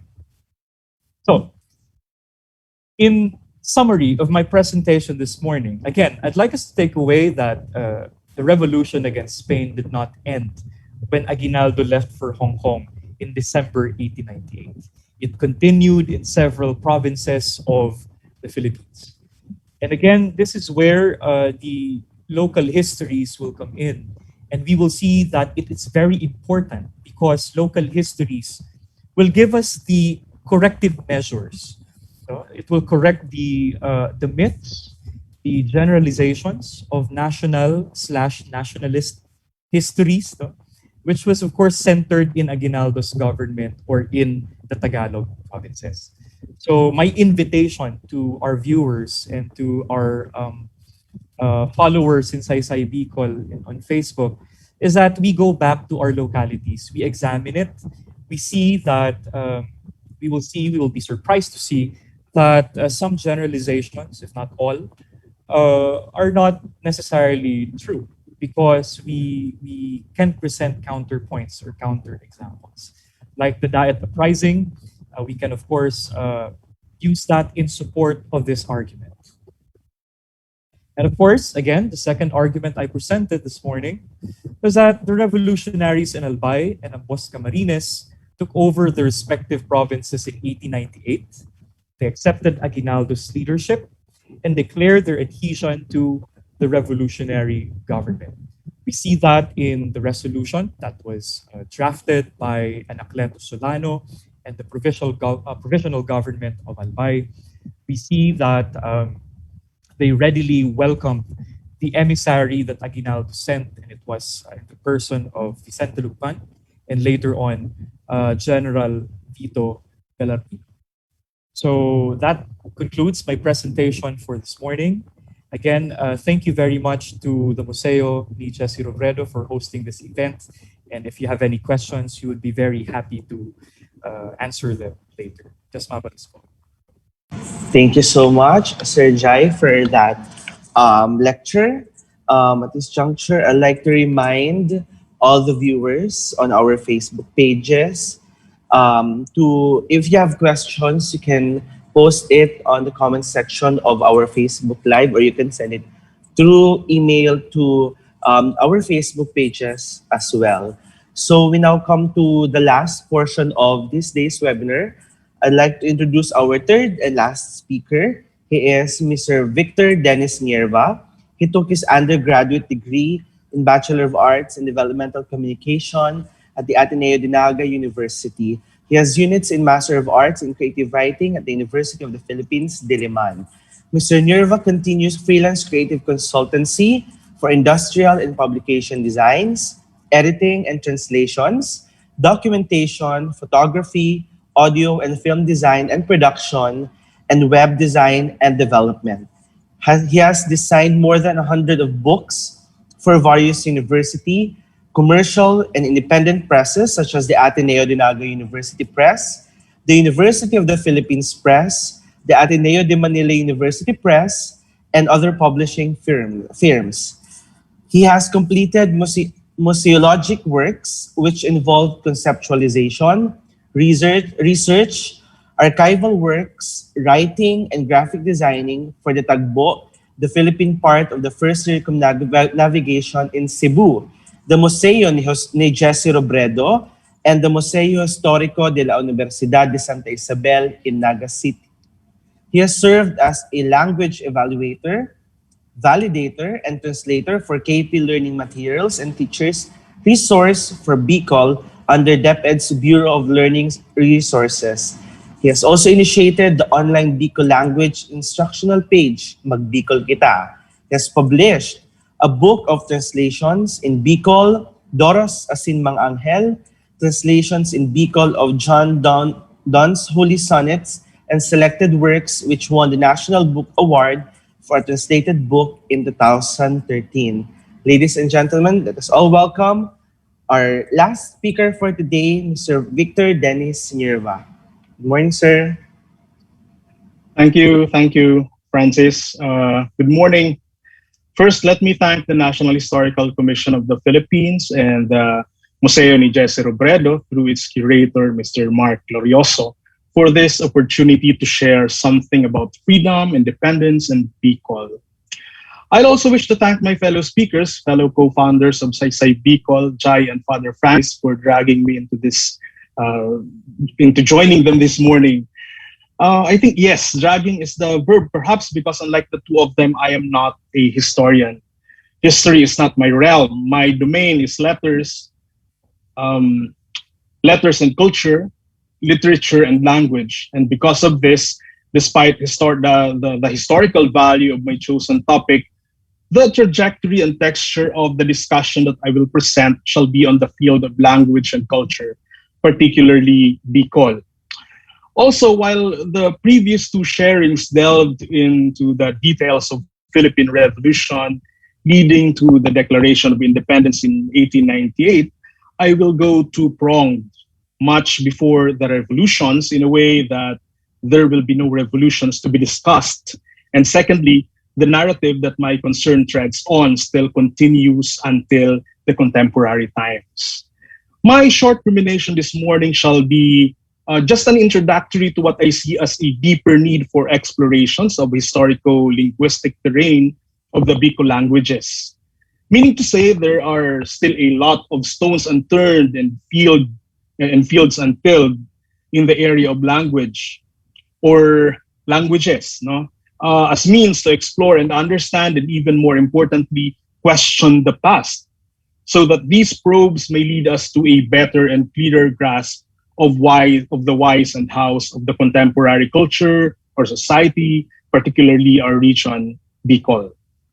This presentation, in fact, is a way of inviting historians and scholars to delve into the history of Bicol and their languages, especially now that post-colonial studies are bearing much fruits in the ferrying of new ideas into our inquiries regarding our culture in this part of the Philippine archipelago. Secondly, I believe we Bicolanos ourselves also need to be more conscious of our language terrain, our vocabularies, the diversity of our tongues, in the light of the implementation of the mother tongue-based multilingual education, especially in our public school system. The use of language will always be somewhat raw or underdone if we have not anyhow explored its origins or how it developed or evolved along the timeline of history, more essentially because colonial interference, influences, and setbacks in the past, as well as in the present times, continue to synthetically change our way with and usage of our own languages. For example, in Bicol, there are a lot of words that have changed again and again as far as meanings are concerned. One of the most obvious examples of this is perhaps the most popular of Bicol words, the word orag, no, oragon. It changed meanings through time and is still continuously evolving. In fact, a couple of decades ago, orag was still a sort of taboo. No, it was forbidden, but now it no longer is. On the other hand, we also have words that made their way into the contemporary vocabulary. Before, we didn't have the word wasoy. In Bicol, wasoy, which now means to repeat saying something again and again to the point of being annoying. Before, the word kirag was only associated with dogs in heat. Now it is used to refer to flirting. So things change. Sometimes these changes are quite confusing, perhaps because sometimes the change is absolute. No? Many young people that I know can no longer associate the word kirag with dogs. They associate it now with humans. The old meanings are gone and the new meanings and understandings are quite far removed from the previous one or even the original one. Rapid advancement in technology has changed our way with language too. Languages continuously adapt to the fast changing world and how we respond to the changes that come along with it. Our digital native children have made the terms, cell phones, texts, emails, and so on and so forth, seamlessly assimilate not just into our speech, but more so into our own consciousness. So yes, I believe the word email is also Bicol. Sometimes people ask me as a translator, what's the Bicol of this or what's the Bicol of that? Technology-oriented term, which are usually or originally in English. For example, like the computer. And sometimes the search becomes pathological, endless search, because many of these terminologies are quite recent. So I would answer usually with the question, aren't those words also Bicol? So things change, including our words, our language, our languages. They adapt. They adapt. But this morning, in the light of our 123rd commemoration of the Declaration of the Philippine Independence in 1898, I shall share about the idea of understanding of freedom or independence through the lens of the Bicol vocabulary. Particularly, let's rummage through the existing lexicons or dictionaries and some other materials that may help us see light regarding this inquiry. Again, as I've said earlier, this discussion is just an initial exploration of the topic and in fact may come as invitation to anyone interested in language history research in Bicol. So So in general sense, this short lecture asks as to how freedom is articulated or dissected in existing Bicol dictionaries, particularly in the 1865 Vocabulario de la Lengua Bicol by the Spanish Franciscan Friar Marcos de Lisboa. And also, for the sake of comparison, in the 1971 Bicol English Dictionary compiled by the American linguist and University of Hawaii professor Malcolm Warren Mintz. So interestingly, both lexicographers are foreigners. Note of that. No? Both Mintz and Lisboa, though centuries apart, were foreigners. From this fact, we could already extrapolate that their job was retrieval and compilation. Immense work. But after all these years, they still need revisiting, and this is a challenge for us Bicolanos to take on a really comprehensive lexicographic work, especially that the Bicol region is a multilingual region. No? There have been other lexicographic undertakings but were either incomplete, focused just on a particular area, or just an exploratory or an introductory undertakings. No? Needless to say, the field is still rich. So freedom. Let's talk about freedom. Let us ruminate on freedom. Let us explore how we Bicolanos through time and through our lexicons defined and dissected this word, this power, this state, this right, karapatan, that people, cultures, nations fought for, died for, and continue to live for. What are the words that we have related to freedom? In this scan of dictionaries, let us form an initial vocabulary of freedom in Bicol. Let us take note of anomalies, form questions, and also figure out further explorations. What have I so far found out? The first thing that I did in this inquiry was to turn to perhaps the most popular Bicol articulation of what we know in English as freedom, no? The word Katalingkasan. Interestingly, it comes as an anomaly for me because the word Katalingkasan is not in Lisboa's vocabulario. So wala siya sa dictionary ni Lisboa, no? The first question was why? Could it be that in Lisboa's retrieval and compilation work, he didn't chance upon the term? He didn't chance upon a person who knew the term? In which areas of Bicol did he do his research? No? Is Katalingkasan not an all Bicol word? Is it not spoken is it not a common Bicol word? Who knows?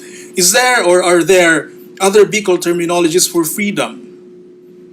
What could be the other words that may help us cement a fuller and more comprehensive explication of what freedom is in Bicol consciousness? What's clear though is that it would be impossible, no? It is impossible that we do not have or know or did not articulate freedom as we do now. So the inclusion of Katalingkasan in the Bicol dictionary came in much later, in 1971, just in 1971. Take note that Lisboa was published in 1865. It came much later in 1971 in the Bicol English Dictionary by Mintz, which later, in a thicker edition, absorbed most of Lisboa's content. Let us begin our dissection of our idea of freedom, quite interestingly, by revisiting the pre-colonial concept of its very opposite, slavery. So I think that how pre-colonial Filipinos valued freedom is seen and manifested through how freedom is labored for in the lives of the pre-colonial natives.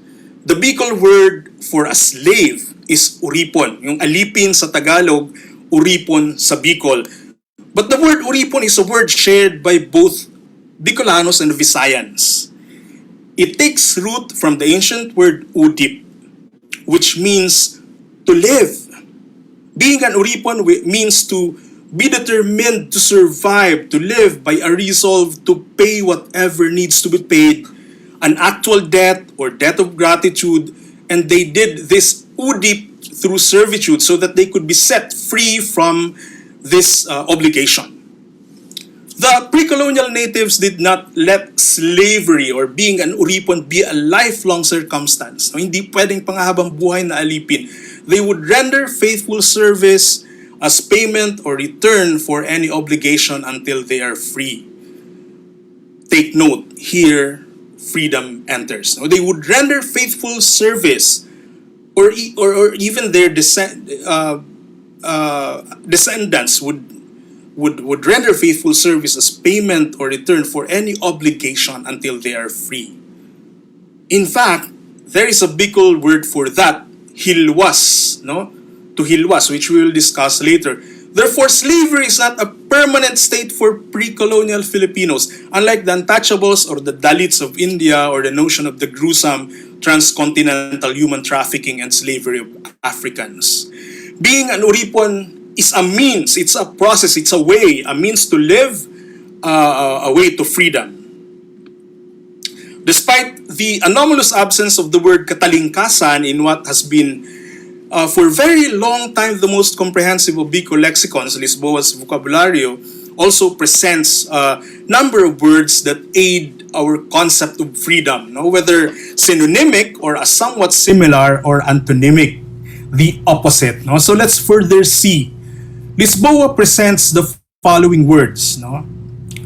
It is not, in Lisboa's dictionary, it is not a matalingkas. No? It is not matalingkas for someone to refer for someone that's free, who's free. But what is it? There's an entry in Lisboa called batak. No? Batak. Batak means a free person, a free man, not a slave. No? Just like you and I, if you consider yourself not a slave, if you consider yourself as a free man, then you're a batak. So that this is a verb, no? But it can also become a noun as most of our nouns, Bicol nouns, are can morph into other meanings, no? So batak, first word is batak, a free man. So if you will notice, what I'm gonna do here is simply share with you a list of words related to freedom, whether these words are from the opposite side or a synonym of freedom or supports the concept or notion of what freedom is. What else are the words? What else are the words located in in Lisboa's vocabulario? No. Second is bilanggo. Of course, we probably everyone probably knows bilanggo. No. But in Lisboa, it means authority. No. So ang pagbilanggo is an action by this authority to catch or throw someone into jail. No. So bilanggo is an authority, and pagkabilanggo is an action of that authority that takes away your freedom because probably you've done something. But to escape from pagkabilanggo is pagkabuhi, no? Buhi. Buhi means to be able to escape or sneak away or flee, no? Escape from danger, no?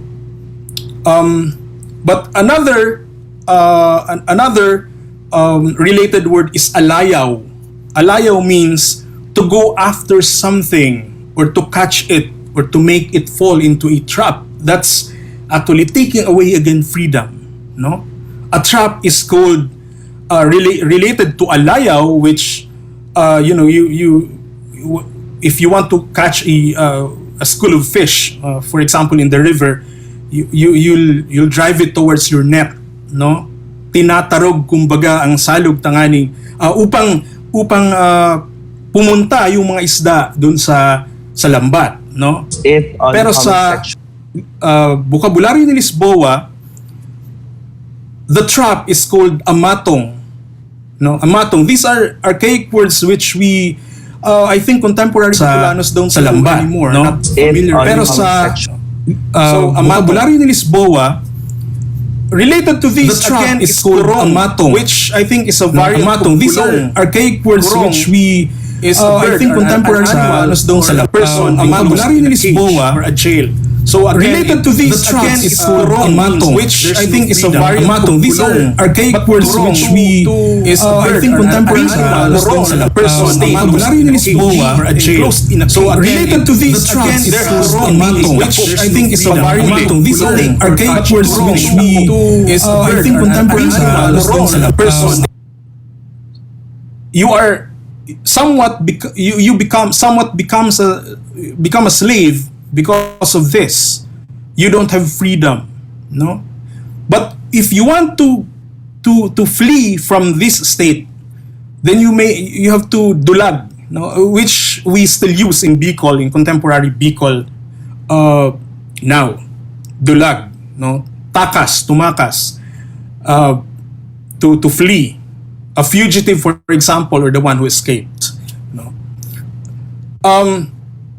Another state where there's no freedom is gintobo. Gintobo is a person. This is a noun, a person who, one way or another inherited the debt from his parents or any other ascendants maybe, so that the obligation to pay has not yet been fulfilled. So you have to continue being a slave. You have to continue being an uripon to render that udip, so that later, when you have fully paid, when you have fully performed your udip, you'll be finally free. And this instance of freedom is called one way or another hayaw. The hayaw means to walk freely without any obstruction, just like any other free man walking along the road, walking on the street without any obstruction, without any fear of being dakop, madakop, mahuli, or being a captive.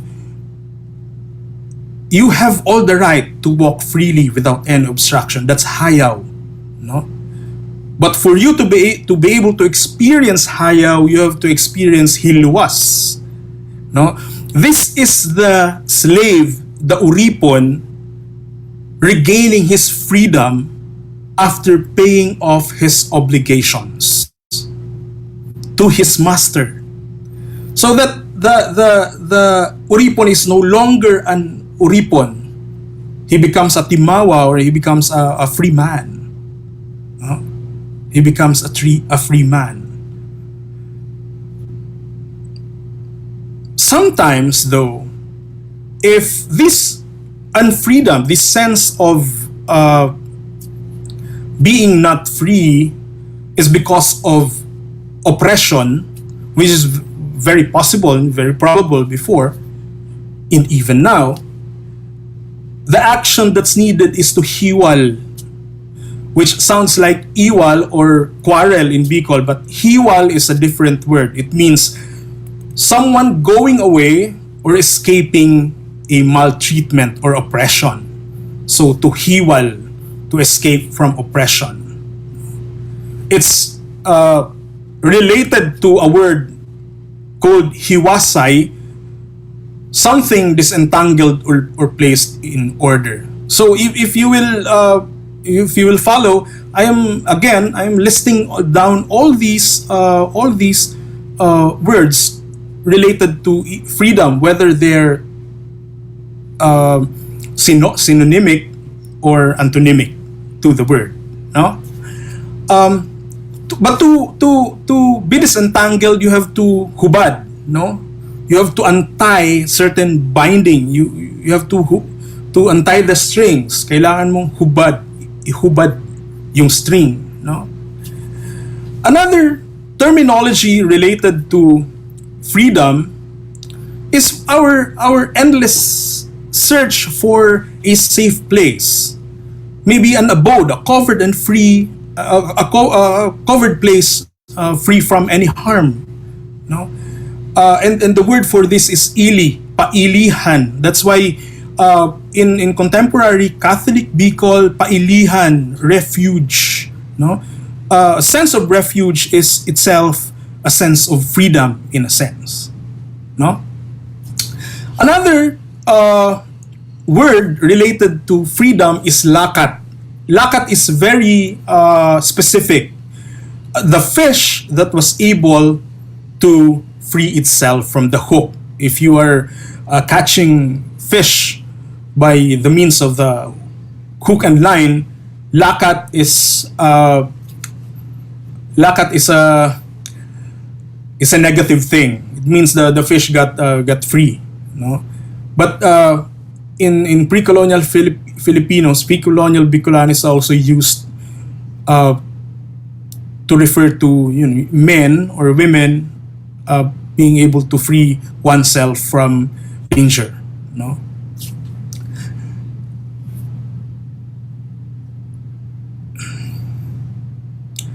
Similar to lakat is pulsat, a bird or animal freeing itself or fleeing from a cage or any place of imprisonment.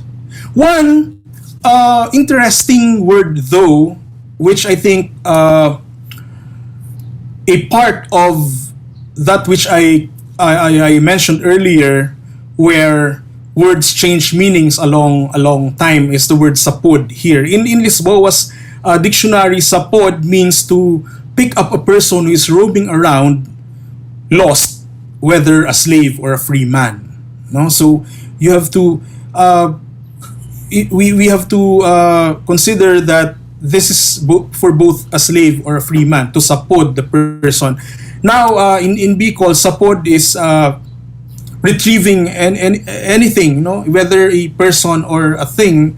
For example, there's a flood and there are debris carried down by the flood. You retrieve or salvage anything that can still be salvaged. Another interesting word also is tabas. Tabas means in Lisboa's dictionary, tabas means that which became free or was not touched by something in particular and not in general. So that which became free or was not touched, tabasin, tabason in Bicol. There's a conjecture I've heard that Katalingkasan is actually related to takas, but there are no documents supporting this. So I think this is a challenge to historians or language historians to further research on this, because the absence of the word Katalingkasan in Lisboa's dictionary is still kind of controversial for me as a writer, But another word related to freedom is takas, which I think we share also with other Filipino languages like the Tagalog. Takas is obviously escaping from danger or escaping in general. And the last word that I will be sharing with you is the word taad-taad. The taad-taad is a person who speaks freely or frankly without being ashamed. So when you are a taad-taad, you are fully free. You can speak without being ashamed or without the threats of, like, say for example, if in contemporary Philippines being red tagged. That's an example. So there, and the list may actually be far more than this. Because of this, and I also challenged the linguists, the language researchers, especially in the contour of the Bicol region, where we have several languages. Some languages I even don't know. I'm not even familiar with their vocabularies. So the list may actually be far more than this. Because, again, this is an initial retrieval of terminologies, an undertaking that I wish to spark a deeper inquiry, not just on Katalingkasan, on freedom, but on many aspects of Bicol life. And in case of other regional language groups, I think this may also be applicable if you have not academically done any really in-depth research, researching on your vocabularies. So there are great insights that we can derive from the words included in this list. And those words that, through further and more focused research, may aid us in our broader and more encompassing notion and understanding of freedom, or what freedom really means for us. Are we really free? What must we do or do more to achieve it? To make it linger, to treasure it? What happens to my personal freedom when mingled with my neighbor's freedom? And the questions may go on and on. And our lexicons gathered during a time far before us are still an uncharted territory as far as historical contexts and understandings are concerned. Many monographs and researches have just touched the surface, and there are more to dig for. For example, our agricultural vocabulary, culled from these colonial texts, may help us understand more what to do about food security, our vocabulary of climate. What about it? What can we learn about our changing times, using the vocabulary of centuries ago? Our vocabulary of polity, of leadership, and sense of social order, what can we learn from it during these times of restlessness? Our vocabulary of health during these times of pandemic might have something to teach us in a rather indigenous way to care for the sick and ward off illnesses. Our long-kept vocabularies may, as our theme for today says, set us free. Let me end by reminding you of a Bicol folk song that may just define freedom for us. Freedom through insights from things that we have kept for so long, but when scrutinized and scrutinized again can be a liberating means to understanding. It says, I won't sing it, salampating guminaro, guminaro dahil sako, ano daw an ikinamundo, salampati ruminayo, luminupad pa'y taas, luminupad pa'y baba, naging salog, naging sapa, naging danaw na dakula. In English, a pigeon tamed, a dove tamed, tamed for me. What may have saddened her that she flew away? She flew up high, she glided downwards and became a stream, a river, and a lake so immense. Maraming salamat sa inyong lahat. Diyos mapalos.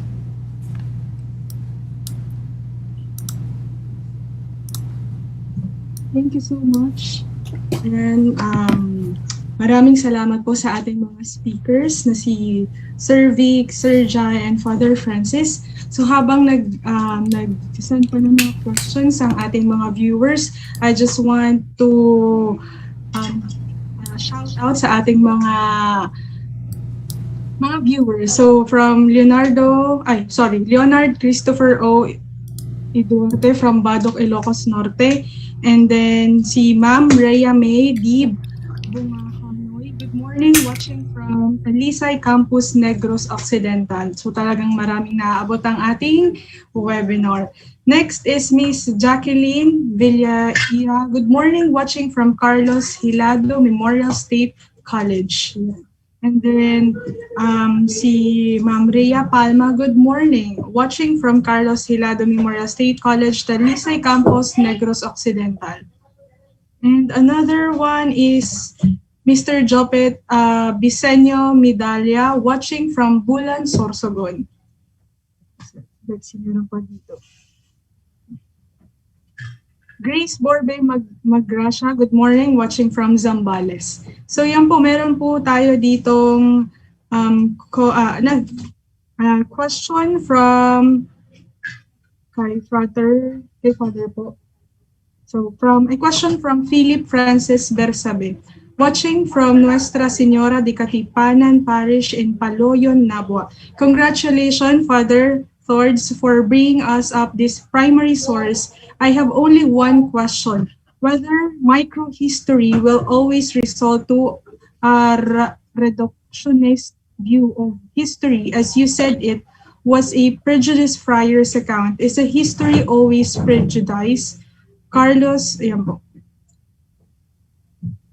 Yung question niya, sir, is I have one only question: whether microhistory will always result to a reductionist view of history. As you said, it was a prejudiced friar's account. Is history always prejudiced? Okay, thank you for the question.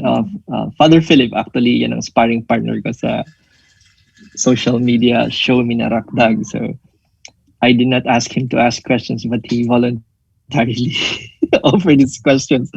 But thank you very much, Father Philip, for the question. I think the modifier always, I think that has to be rejected because not all microhistory would always lead to a reductionist.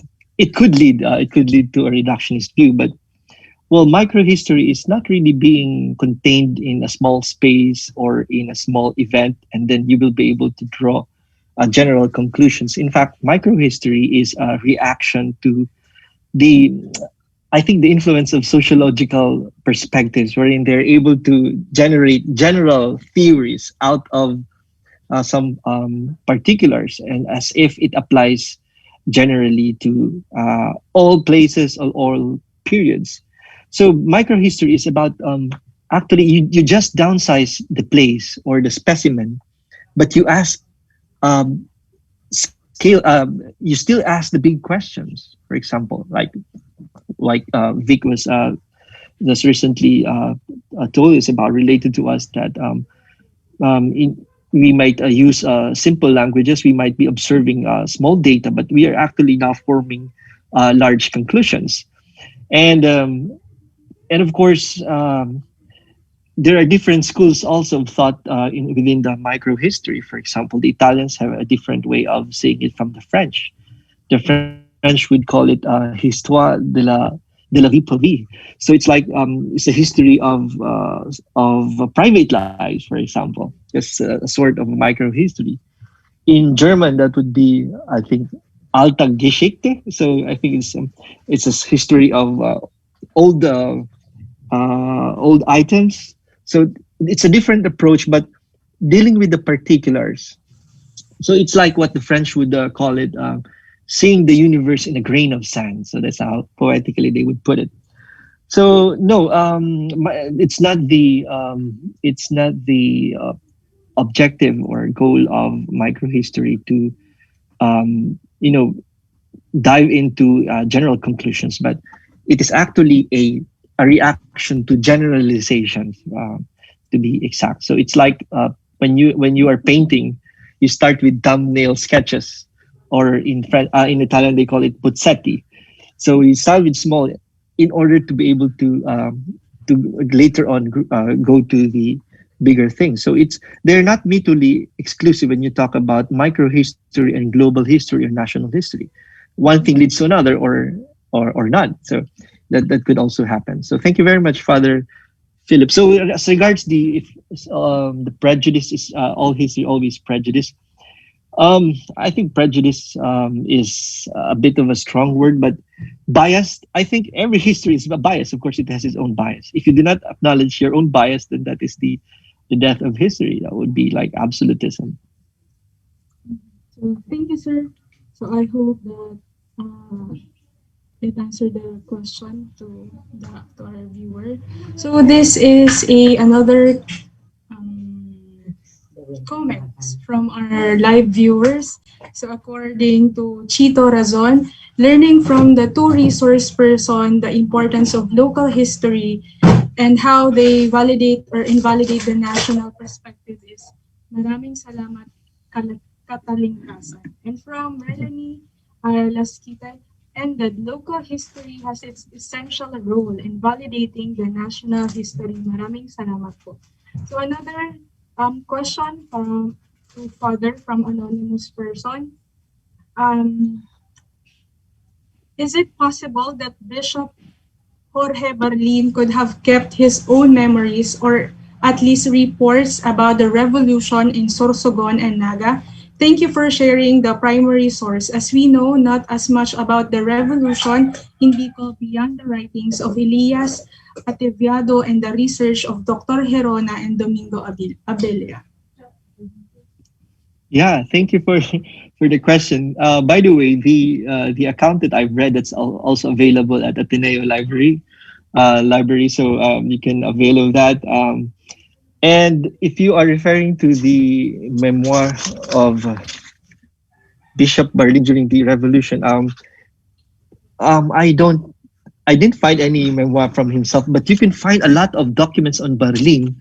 If you go to the readings in Philippine church history by Father Joseph, John Schumacher, when you go to the index, you'll find here a slew of resources on Bishop Barlin, including his rejection of the Aglipay invitation to him to become a bishop or head the new revolutionary church.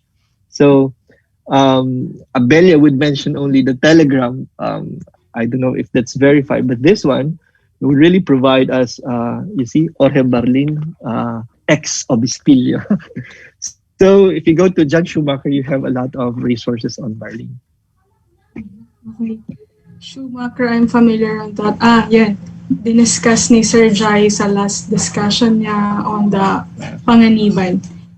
Kaya sabi ko familiar ang Schumacher. Okay, so another comment from our live viewer is, it is fascinating, I'm from Mr. Yufi, it is fascinating that based on Mr. Nevra's research, the idea of redeeming freedom through struggle seems to go beyond Tagalog, kalayaan being pagkatimawa ng mga alipin.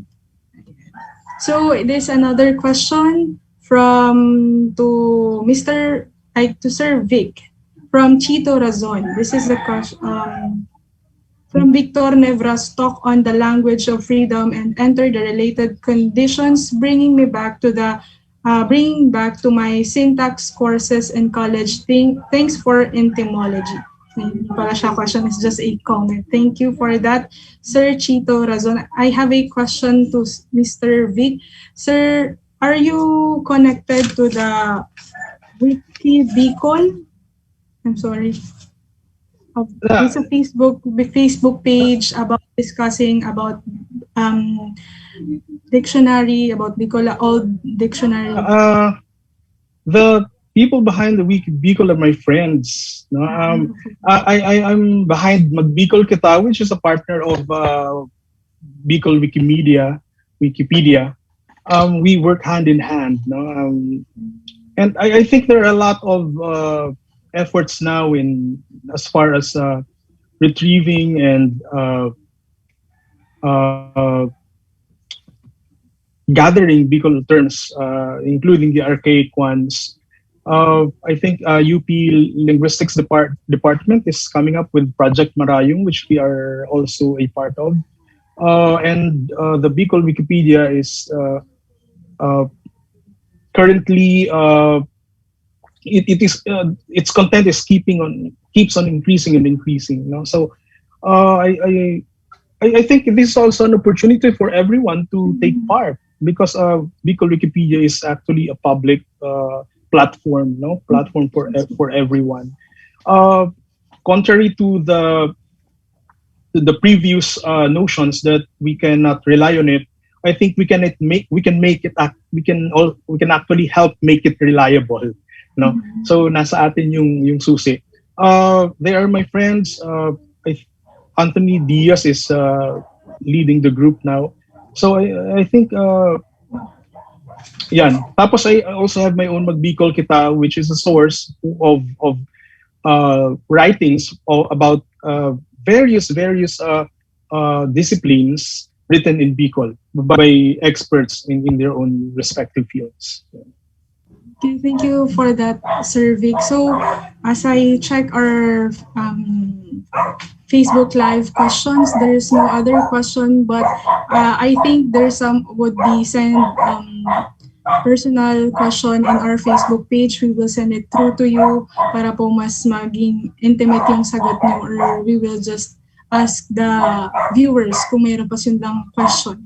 So ngayon, sir, I just want to ask a short message to young ones, to young generation, yung mga nasa bahay ngayon na nag-module, nag-aaral. How do you encourage them to study Bicol history? And syempre, kung katulad ko, I'm interested into Bicol history, where and how ako makakakuha ng mga resources at saan. So at least kung pinapanood nila to, they have already sparked in their mind to start study about Bicol history, to study about the microhistory and connected to the large discussion, how you will encourage them and where and saan po makukuha yung mga resource natin. Siguro 2 minutes each speaker. Simulan natin kay Sir Jai.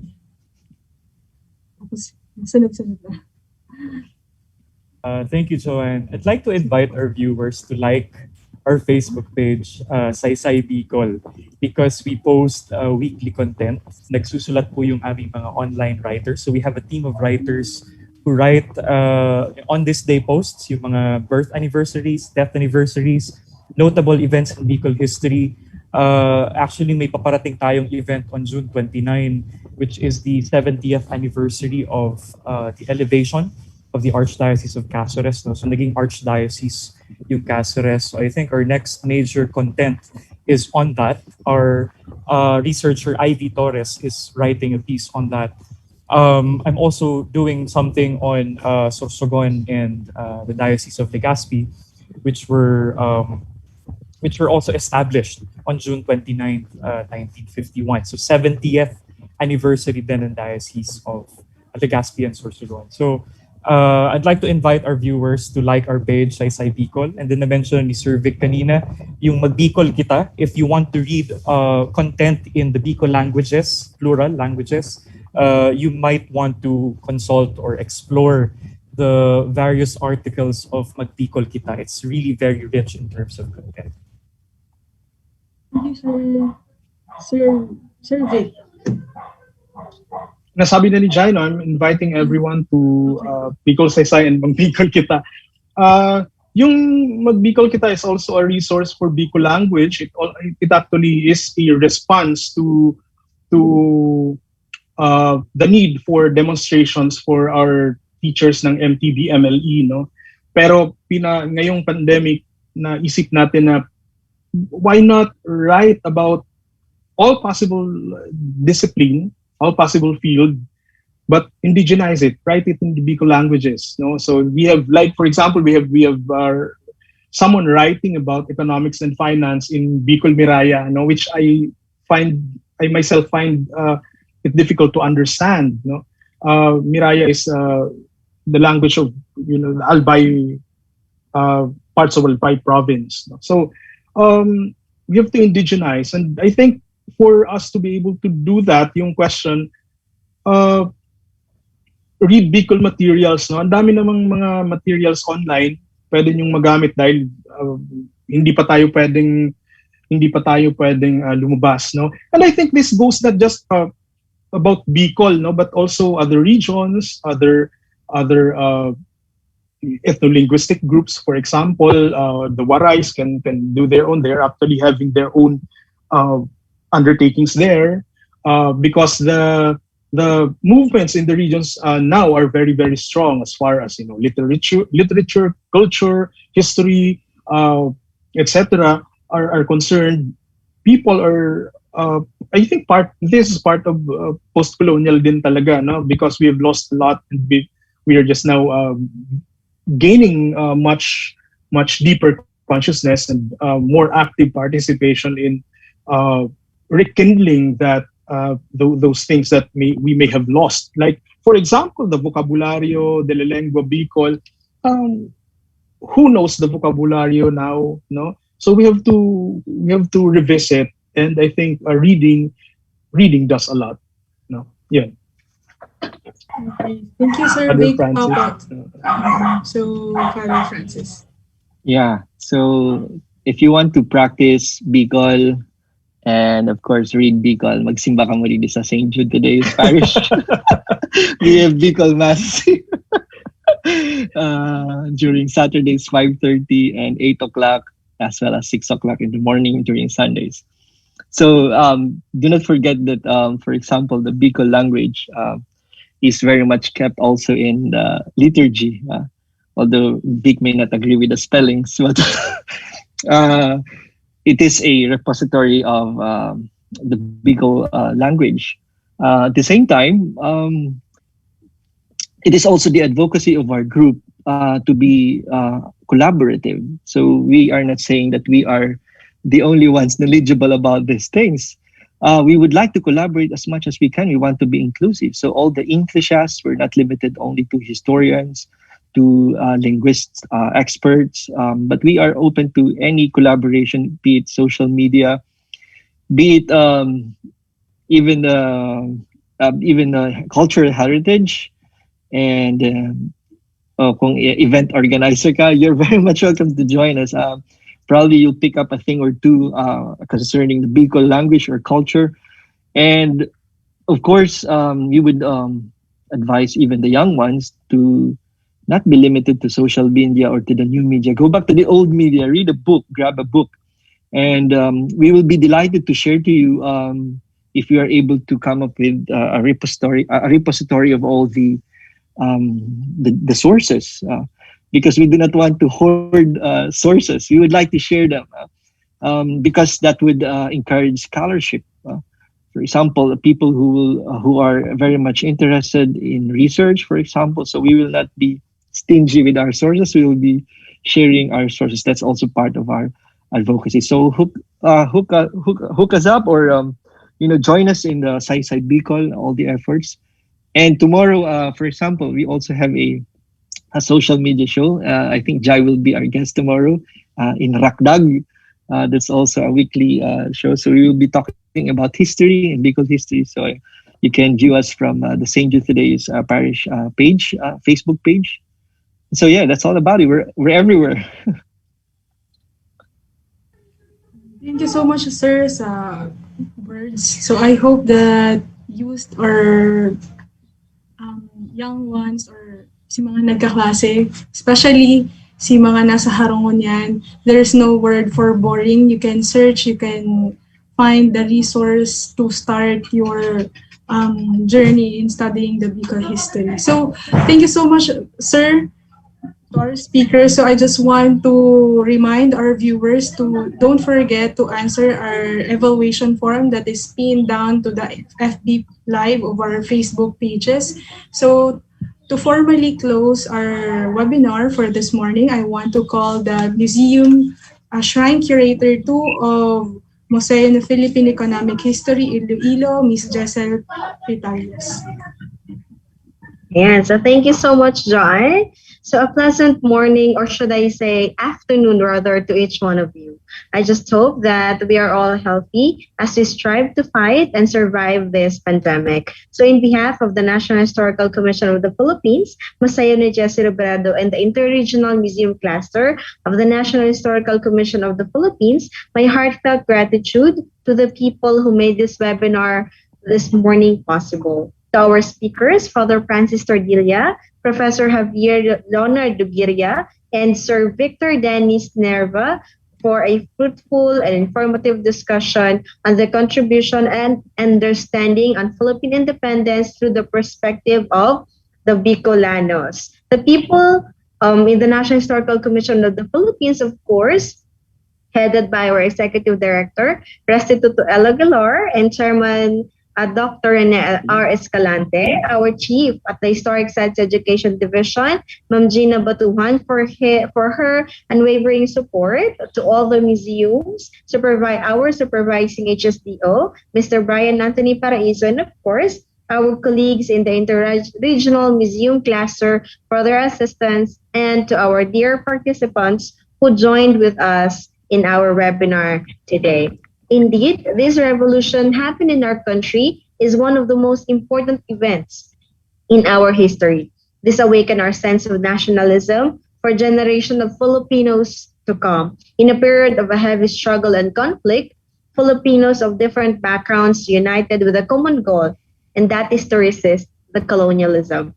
Brave Filipinos led the revolution in various provinces, such as Bicol, to name a few, to fight the oppressors.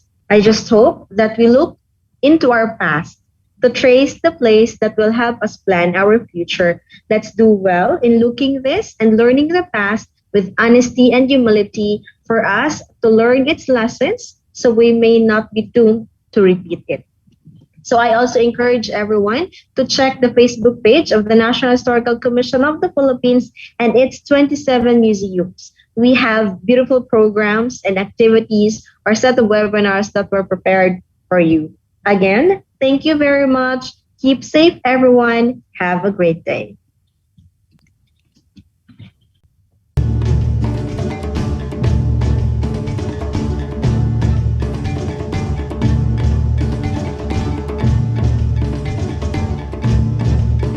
So, Mark,